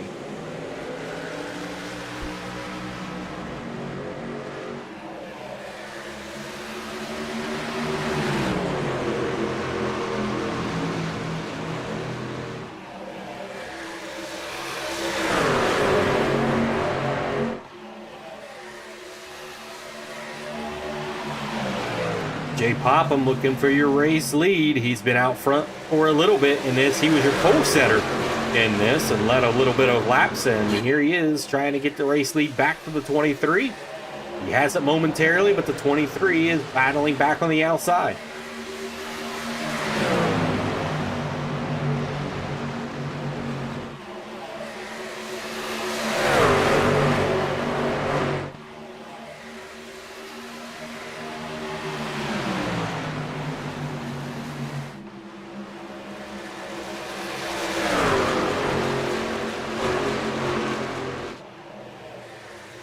He's going to get that lead back at the line here.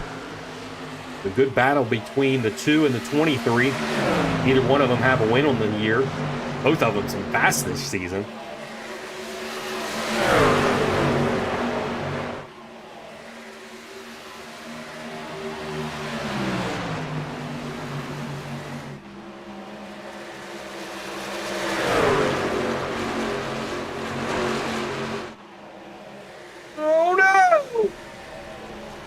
Oh man, oh no, the 23, around he goes and big time lick, and we've got carnage on the front stretch. We've got cars everywhere. Patrick Day involved.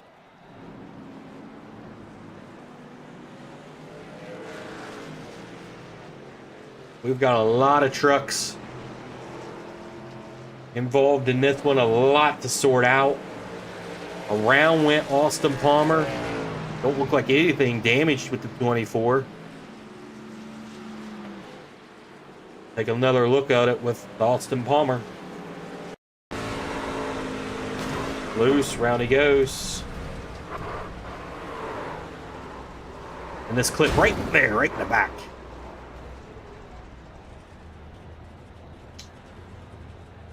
Let's watch it on board, or another camera here.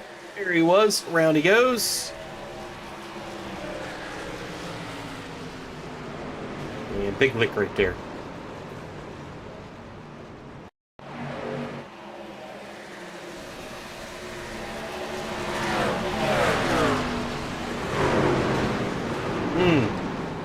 Right up into the 24. 24 somehow keeps off of the wall. And Hunter Lagoon's involved in another accident as well. This has been pretty wild.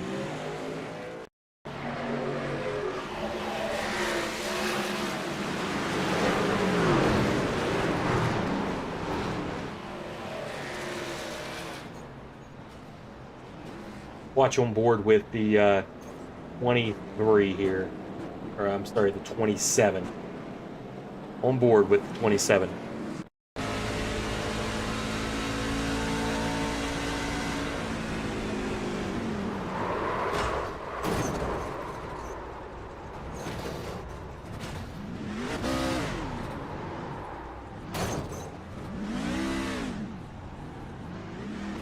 On board with Chris Miller.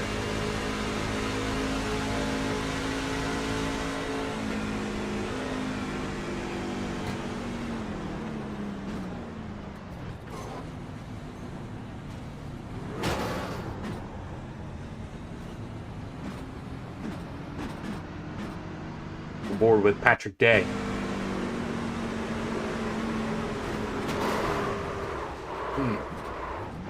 He's seen it. Wasn't able to escape it. Oh boy. Have we seen a little bit of everything tonight?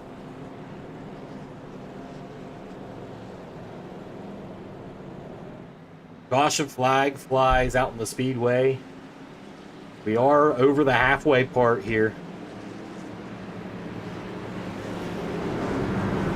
Completed lap 69.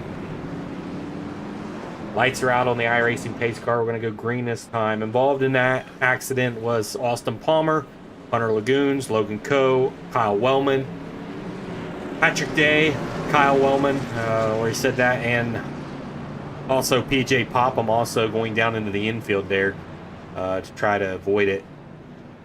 PJ Popham still in the pits. He must have took some pretty good damage there. He is 2 laps down. These guys that had some problems early in this race, staying into this thing may prove to be something as long as some of these guys ahead of them can't finish, like Daniel Quigley. But now we have just 10 drivers on the lead lap. 10 drivers out of 25. This has been a bloodbath at Kentucky Speedway.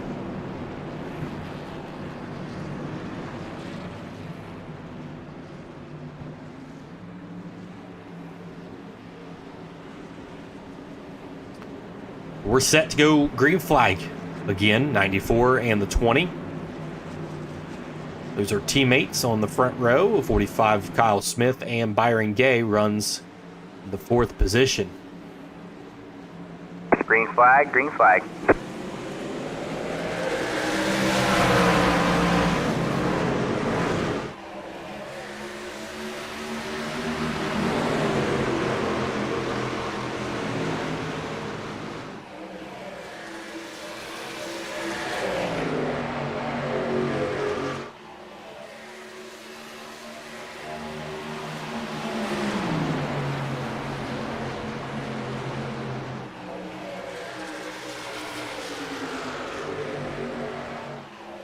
All Fly going to lead this lap.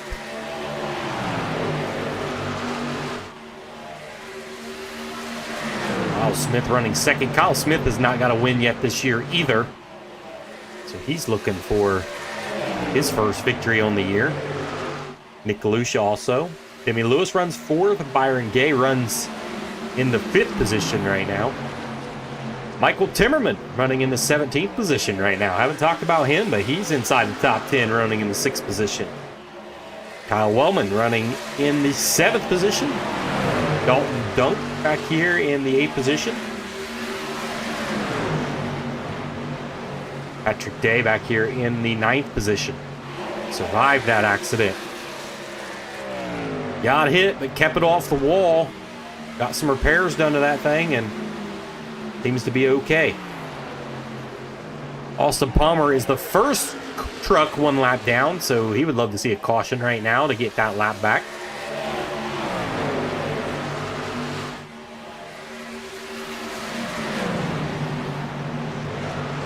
Tanner Moore there, lap truck there on the outside.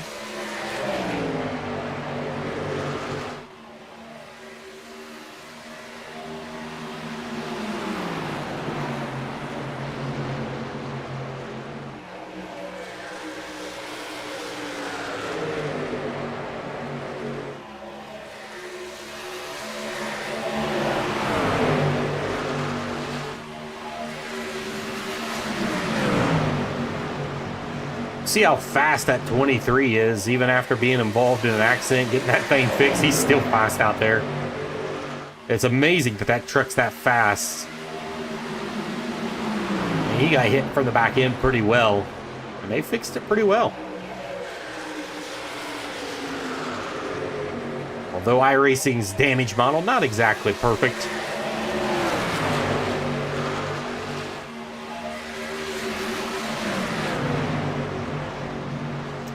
Lucia was looking momentarily underneath the 45 there.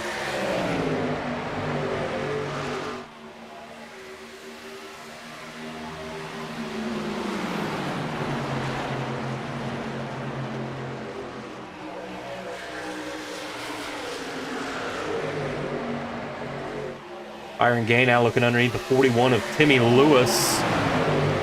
Not able to stay there.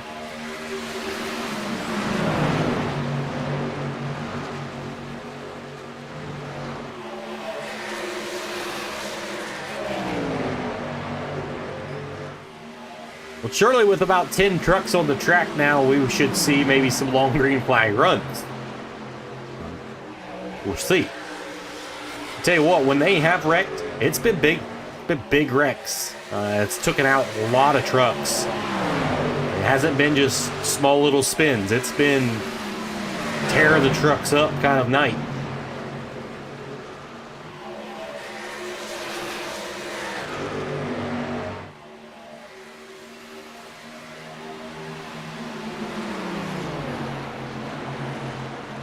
Chris Miller has entered the pits.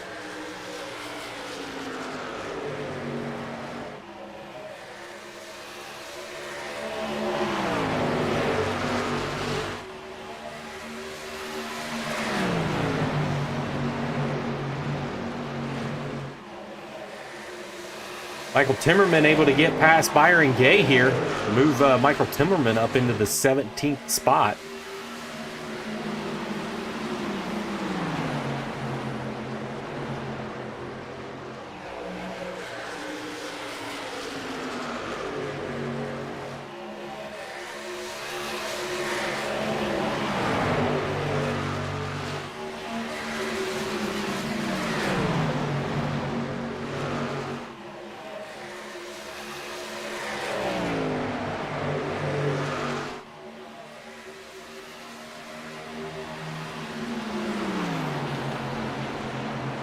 Miller must be doing some repairs still in the pits right now with PJ Popham in the pits, Logan Coe still in the pits. Grant Clark's back here still in the pits. Only 4 laps down.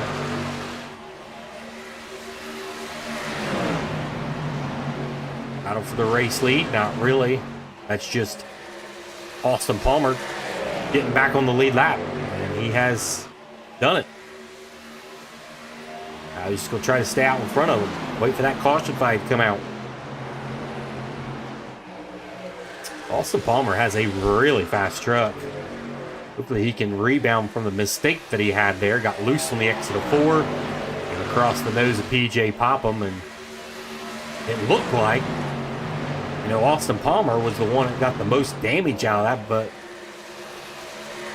here we see PJ Popham still in the pits. PJ's out there now, 13 laps down.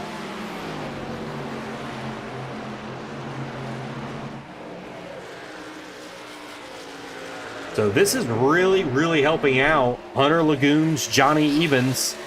They're now 13th and 14th. So that's huge. Coming back out here instead of saying I'm quitting. Come back out to try to run for some points, and they are right there in 13th and 14th position. No quit. That's what it takes. Cannot quit.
A lot of pressure there with Timmy Lewis on the back bumper of the 45. Now jips to the inside to try to take that position away from Kyle Smith.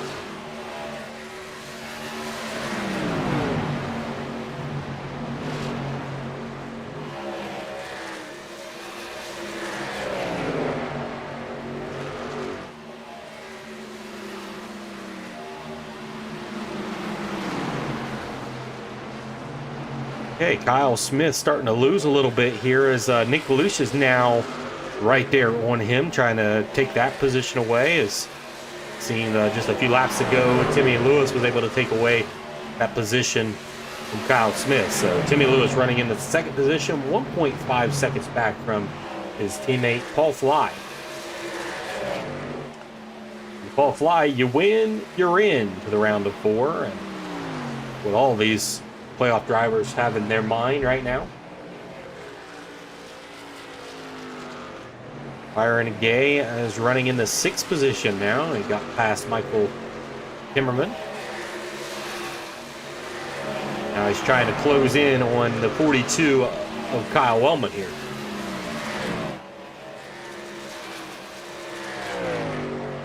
See, Austin Palmer was able to climb back through and get his lap back. If he gets back on the lead lap, he is a real threat to win this thing. Pretty fast out.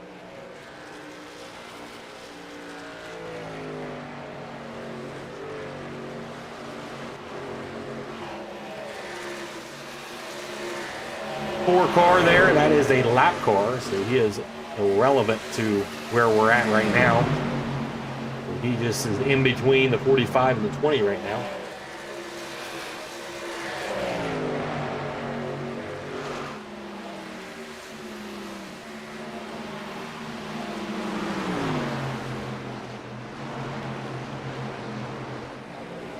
Nicolucci still having all kinds of trouble getting around that 4. Next battle starting to heat up is the 11 and the 42.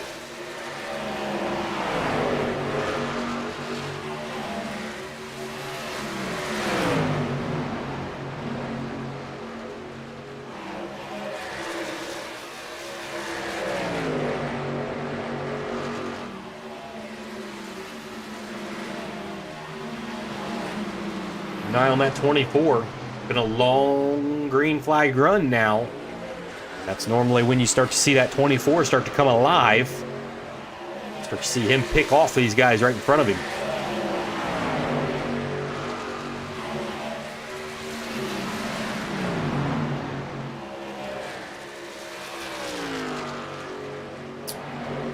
Timmy Lewis now 1.1 seconds away from your race leader. So Timmy Lewis is starting to catch teammate Paul Fly.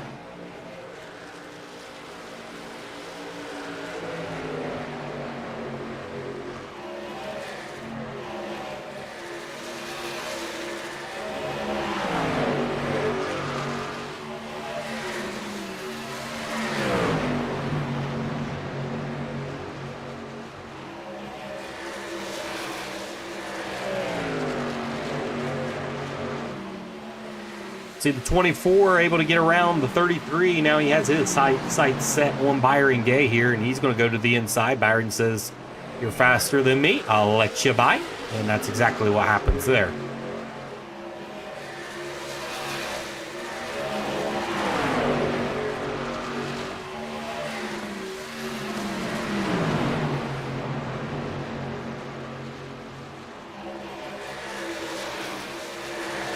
Here we see the 24 start to come back through the field. Long green flag runs, that's what seems to happen. He is still 4.6 seconds off of the race lead, but it's Timmy Lewis that is starting to close in on your race leader, Paul Fly. Here you go, 24 underneath the 42. This is for 5th.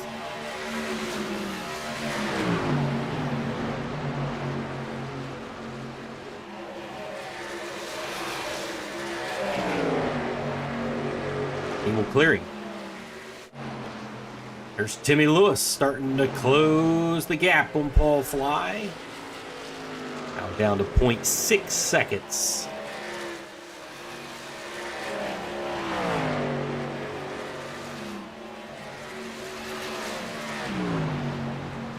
See the times there coming in from the last laps. Still, Patrick Day is faster than those two up front right now.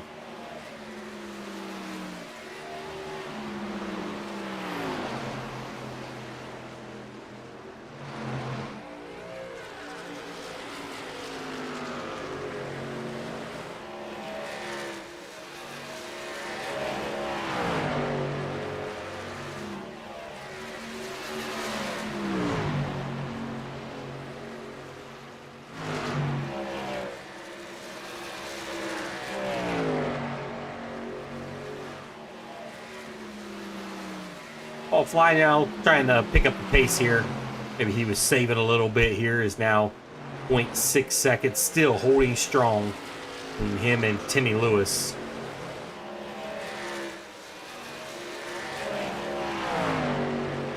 Take a look at these playoff drivers and where they run right now. Paul Fly, of course, is your race leader. Timmy Lewis runs in the 2nd position. Patrick Day just now getting past the 45, so move Patrick Day up into the 3rd spot. And then Nick Galusha back here in the 5th position. Byron Gay running in the 7th position. Hunter Lagoon's back here in 13th. Johnny Evans 14th, multiple laps down.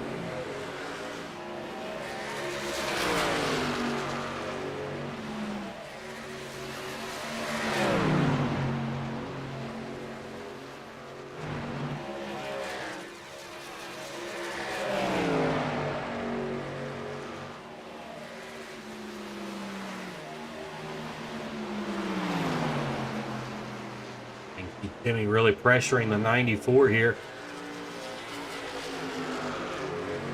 This is what Patrick Day really wants to see, is them two battling. Is basically a bit faster than them the last couple laps. About equal that time by.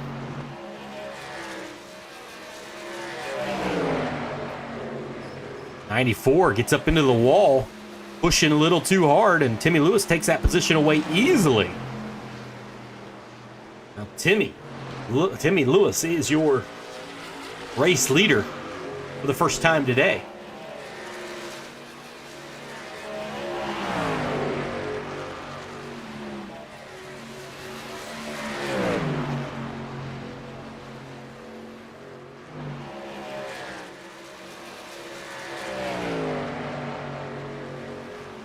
Dalton dunked in on pit road here. Scheduled pit stop for him.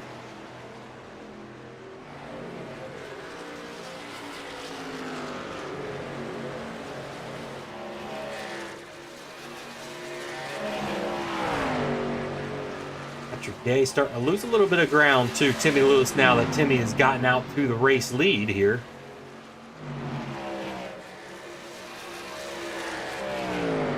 It seems pretty fast here.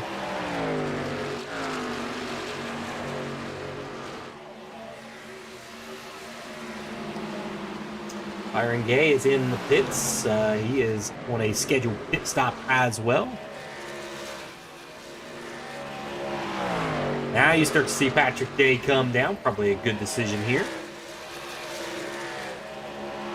Question is, when does Timmy Lewis come down? Paul Fly. You think that it was probably pretty soon. You start to see these guys pit. You're probably thinking, yep, I better come in next time by.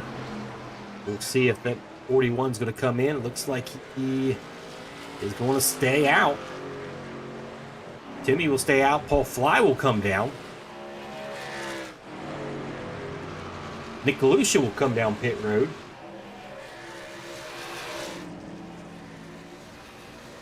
Exiting pit road, Patrick Day. Byron Gay still in the pits. The long pit stop for Byron Gay. I'm not sure exactly what was going on there. He is now 2 laps down. He came in before Patrick Day.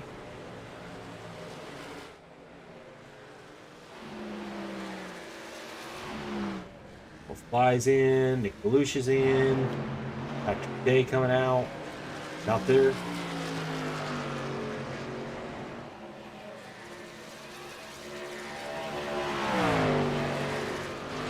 Kyle Wellman has taken over the race lead now.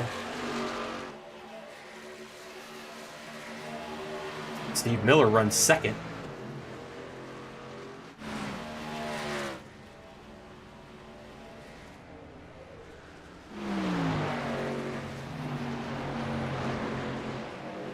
Right now, how things are shaking out, Timmy Lewis is now exiting the pit. Got Patrick Day coming on the back stretch now. I'm sorry, on the front stretch into turn 1. Here's Timmy Lewis exiting pits. And there is Patrick Day. So close, but it still looks like Timmy Lewis is going to maintain your race lead.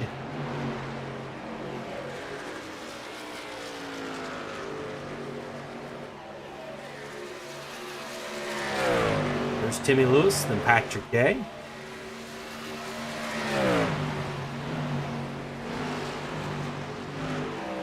Like Paul Fly had some issues on pit road. See him there. Came in on second. Comes out 10th. Paul Fly had some issues. Byron Gay had issues on pit road. And that really hurts them. And that hurts Byron Gay more than anything. Kyle Wellman leads the race right now with Steve Miller in the second position. In the 0-2, Steve Miller yet to pit.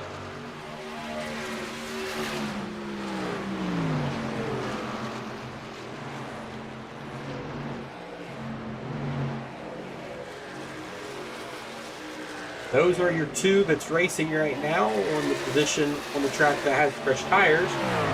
Timmy Lewis, Patrick Day, Dalton Funk.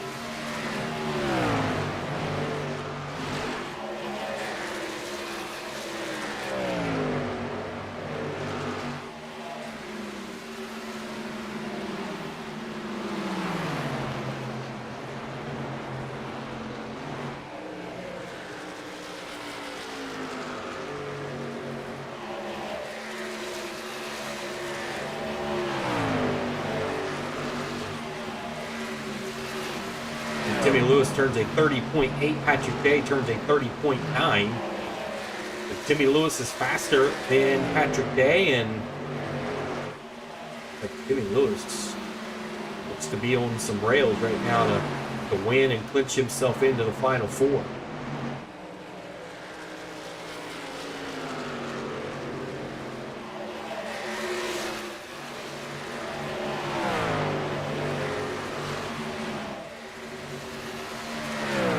Time by Timmy Lewis a 31.0 and Patrick Day a 31.1, almost a 2 there, 31.2. So about a second and a half, tenth and a half, I should say.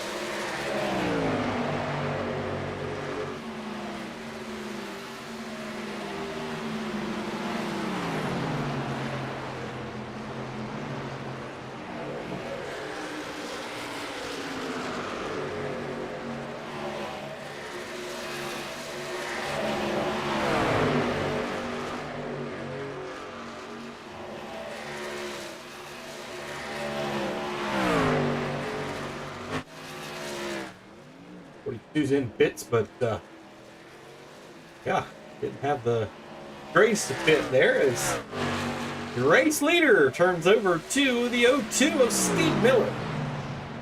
Miller, now your race leader.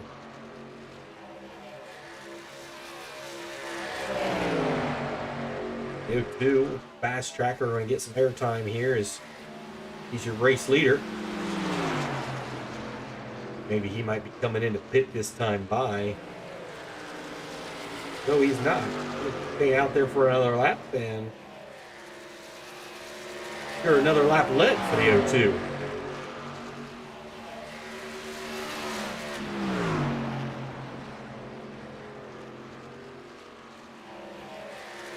Timmy Lewis now 9 seconds back from Steve Miller, the 02.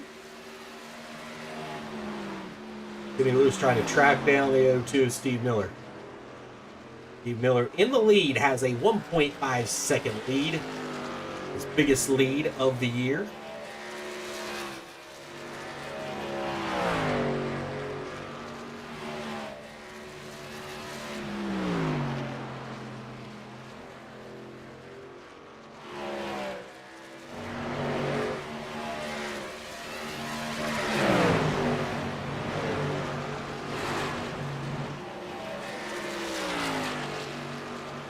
Times pretty comparable from second to third, Timmy Lewis and Patrick Day.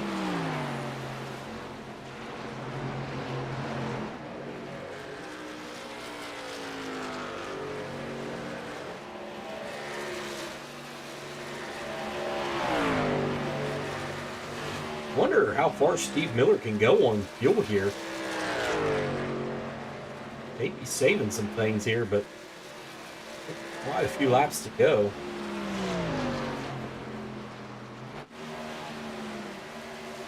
Timmy Lewis is gaining pretty quick on Steve Miller.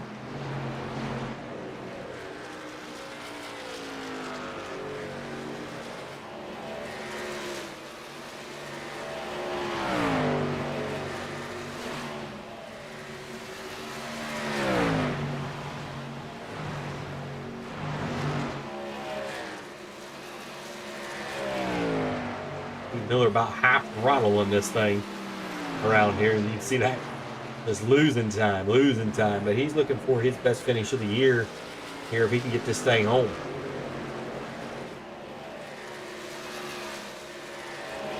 Comes the 41. Timmy Lewis.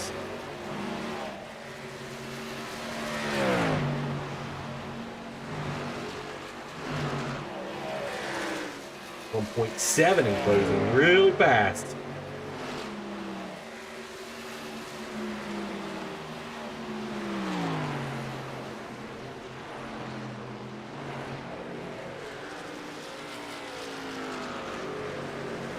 Timmy Lewis going to take over your race lead this time by. Get around the 02 Steve Miller. Lap time check. Timmy Lewis still faster than Patrick Day.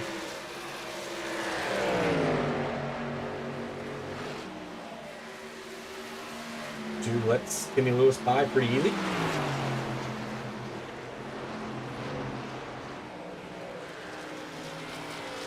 With Timmy Lewis back into the race lead.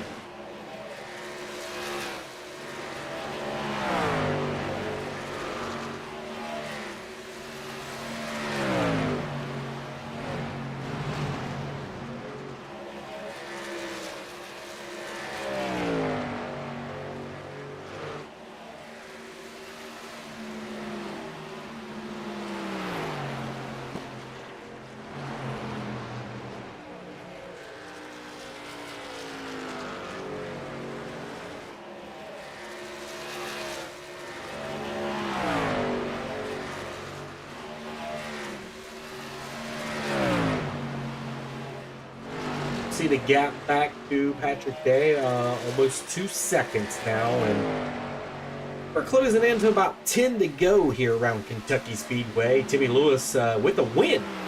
He was outside the top 4, and this would lock him into the final round, the round of 4.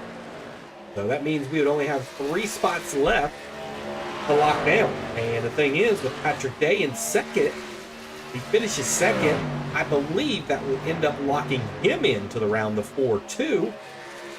Then you're left with just 2 spots to fill.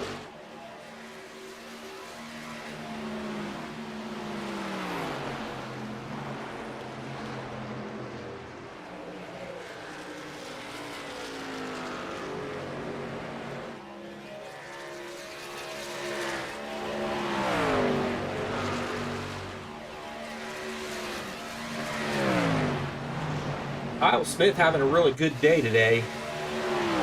Maybe his first podium finish of the year. He can hold on to where he's at right now in that 3rd position. He does have Nick DeLucia right behind him, and DeLucia's a playoff driver trying to find his way into the final round. Every position is going to matter.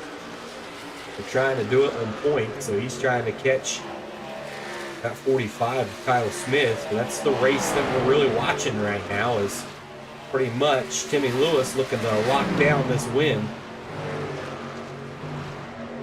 Timmy Lewis in some traffic here. Got Tanner Moore, he's got the 42 of Kyle Wellman.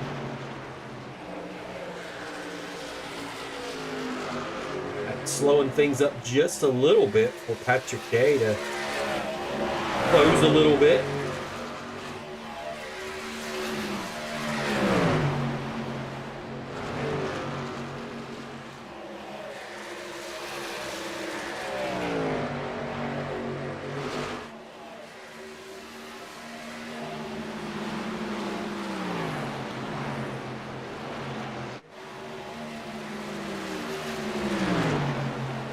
Well, Fly getting around Nick DeLucia, not going to matter for anything. Paul Fly is 1 lap down.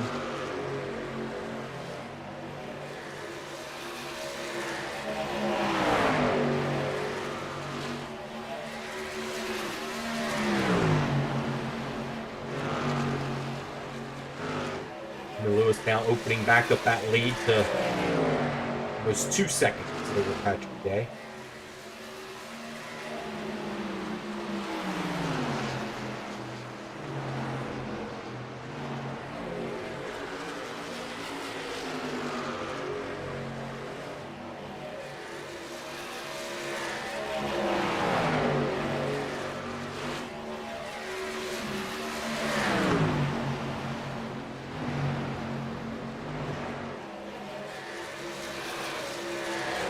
Patrick Day did choose Timmy Lewis to win this. He felt that he had the truck to win, and here he is. He's doing exactly what Patrick Day thought up there leading this thing.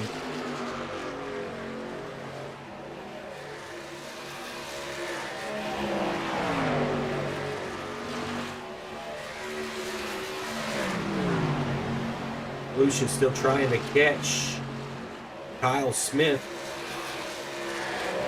that extra position. Lucian gets into the outside wall there. It's not going to help his efforts.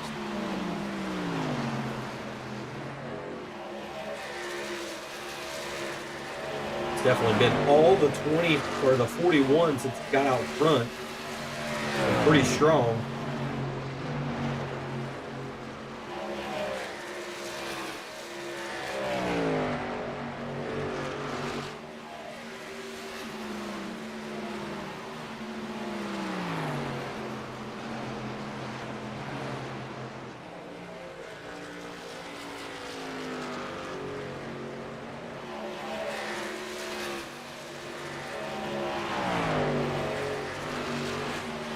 Timmy Lewis is a two-time winner in the series already, looking to be a three-time winner now.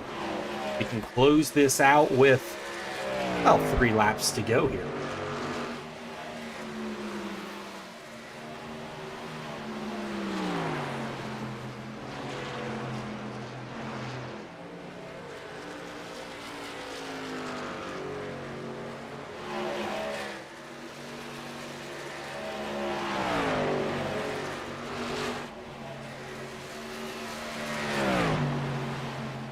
Patrick Day a little bit faster than your race leader, but it's not going to matter at this point. A little bit too late. Not going to be able to catch up here. Timmy Lewis going to cruise through the night in that 41 machine to a victory here. He comes across the line. We've got 2 more trips around the 41. Doesn't look like Nick Galusha is going to catch Kyle Smith either. So Kyle Smith looking to put himself on the podium.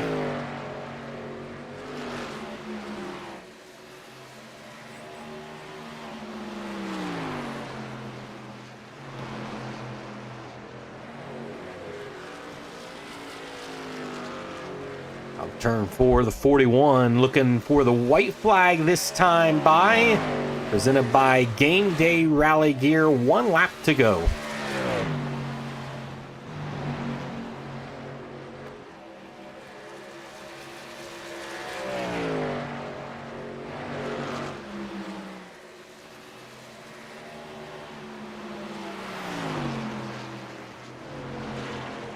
Final turn for Timmy Lewis out of 3, exit of 4. Timmy Lewis is going to make it to the round of 4. He's your winner tonight at Kentucky Speedway. Patrick Day will also clinch his way in on points. Patrick Day there in second. He will clinch a spot into the playoffs. Kyle Smith with his best finish of the year in the 45. He comes home in the 3rd position.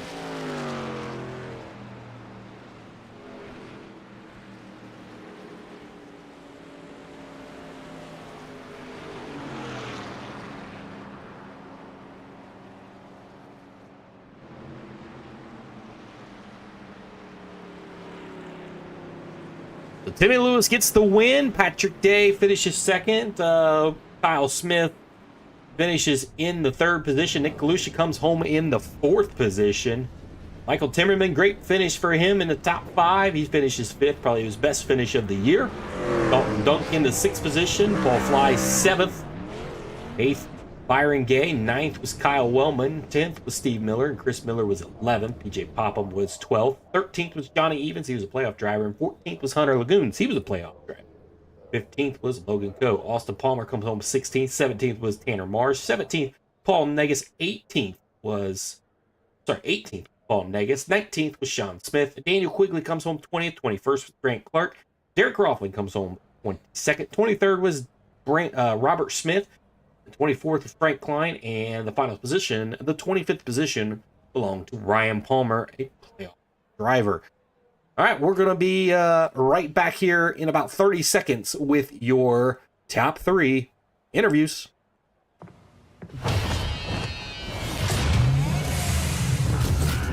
In a world where being at your peak is everything, one gas station dares to fuel more than just your car.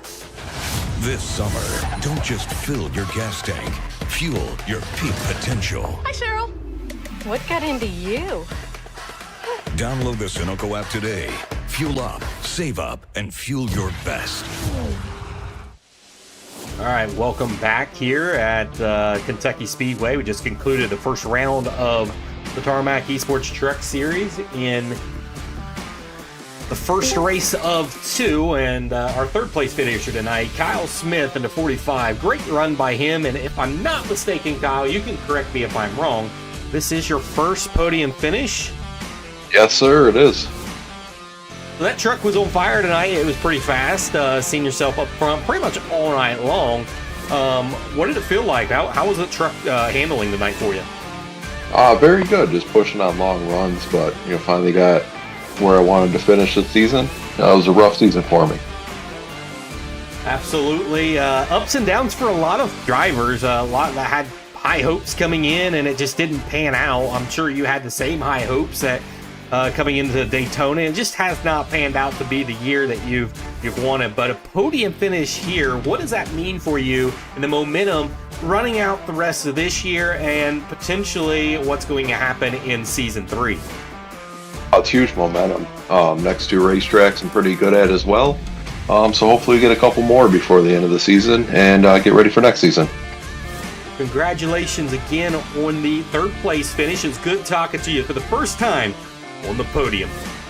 Thank you, sir. All right, we're going to talk to your second place finisher. Your second place finisher is going to be the 24 of Patrick Day. Comes home in the second position. Comes up just a little bit short here to Timmy Lewis. Timmy Lewis was fast. You picked him to win tonight. He gets the win. He was on rails late in this run.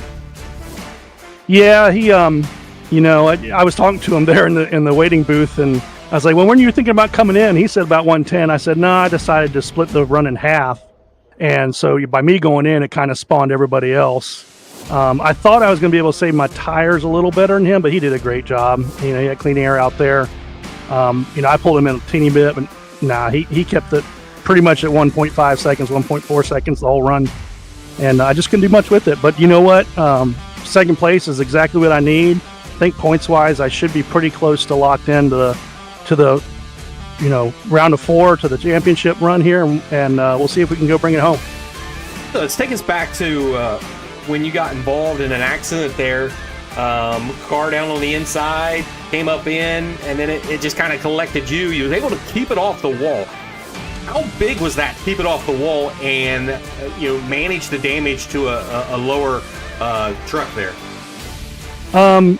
Yeah, so it was huge keeping it off the wall. I mean, once my tail end turned around that way, I just kind of floored it to try to get some traction away from the wall, and it worked. Then my worry was, okay, don't let any cars hit me. Luckily, the guys checked up behind your accident there and came through clean. So yeah, I went down to the pits just in case I had any damage, but I actually didn't have any damage, so I topped my fuel off there, didn't take any tires, and continued on. But yeah, my whole strategy for the race was just, try my hardest to stay clean, because I knew that, I'd be up in the top 10 by the time the race was done. So, and that's what I need to do for these next 2 races. So luck was on your side tonight. Comes home in second. Look to clinch the round of 4. Congratulations on, once again, another solid finish for the 24. Yeah, appreciate it, Ryan. Appreciate the broadcast. Appreciate the viewers coming out, and looking forward to the next 2 weeks. Next 3 weeks, actually, because we have a break in between next week and the championship round. So hope to see everybody there. All right, your next one, the winner of tonight, the 41 of Timmy Lewis. You was fast when you got the lead. Was you anticipating to be that fast once you got the lead and kind of no one was able to touch you? I knew I was good in the short run. Going into the long run too, I felt confident until a certain point, but when I was around some people, it was hard to pass stuff. And I actually talked to Patrick about it. I was like, yeah, if I didn't hit when I did there, I honestly probably would have been a third or fourth place car because I just came out right in front of him and kind of worked out in my favor. So was that something that you was watching when those guys was going to pit behind you, and you decided, you know what, if they're going to pit, I got to pit? Oh yeah, definitely. I was watching, and everyone started coming over the radio and saying something about it. So I figured, well, instead of going in at 110, I should probably cut it a little short here. At least stay with these guys and be close on the track, because I felt like I would have just fell too far behind that. Got out there and got some heat in the tires, full lap stuff. So luckily, it just worked out in my favor, and I needed it. I kind of got in a little incident in the 24-hour at Daytona and got suspended, so that's why I wasn't here last week. So it's nice to rebound and have a win off of not racing for a whole week and put it in the Final Four there. Absolutely. You didn't have it clinched coming into the night, but coming out of the night, you're clinched into the Final Four. And it'll be a fun one to watch, the Final Four. But the question is, who's those Final Four going to be? That is still yet to be decided. Congratulations once again on the win. We'll see you next week. Thanks, Brian. Thanks for everything you do again. We appreciate it. All right, that's all we have for you here at Kentucky Speedway. It was wild. We've seen some playoff drivers that had some bad night, and they're going to have to rebound next week as we continue to work our way to the final round of 4. Thank you all for tuning in. We will see you next week.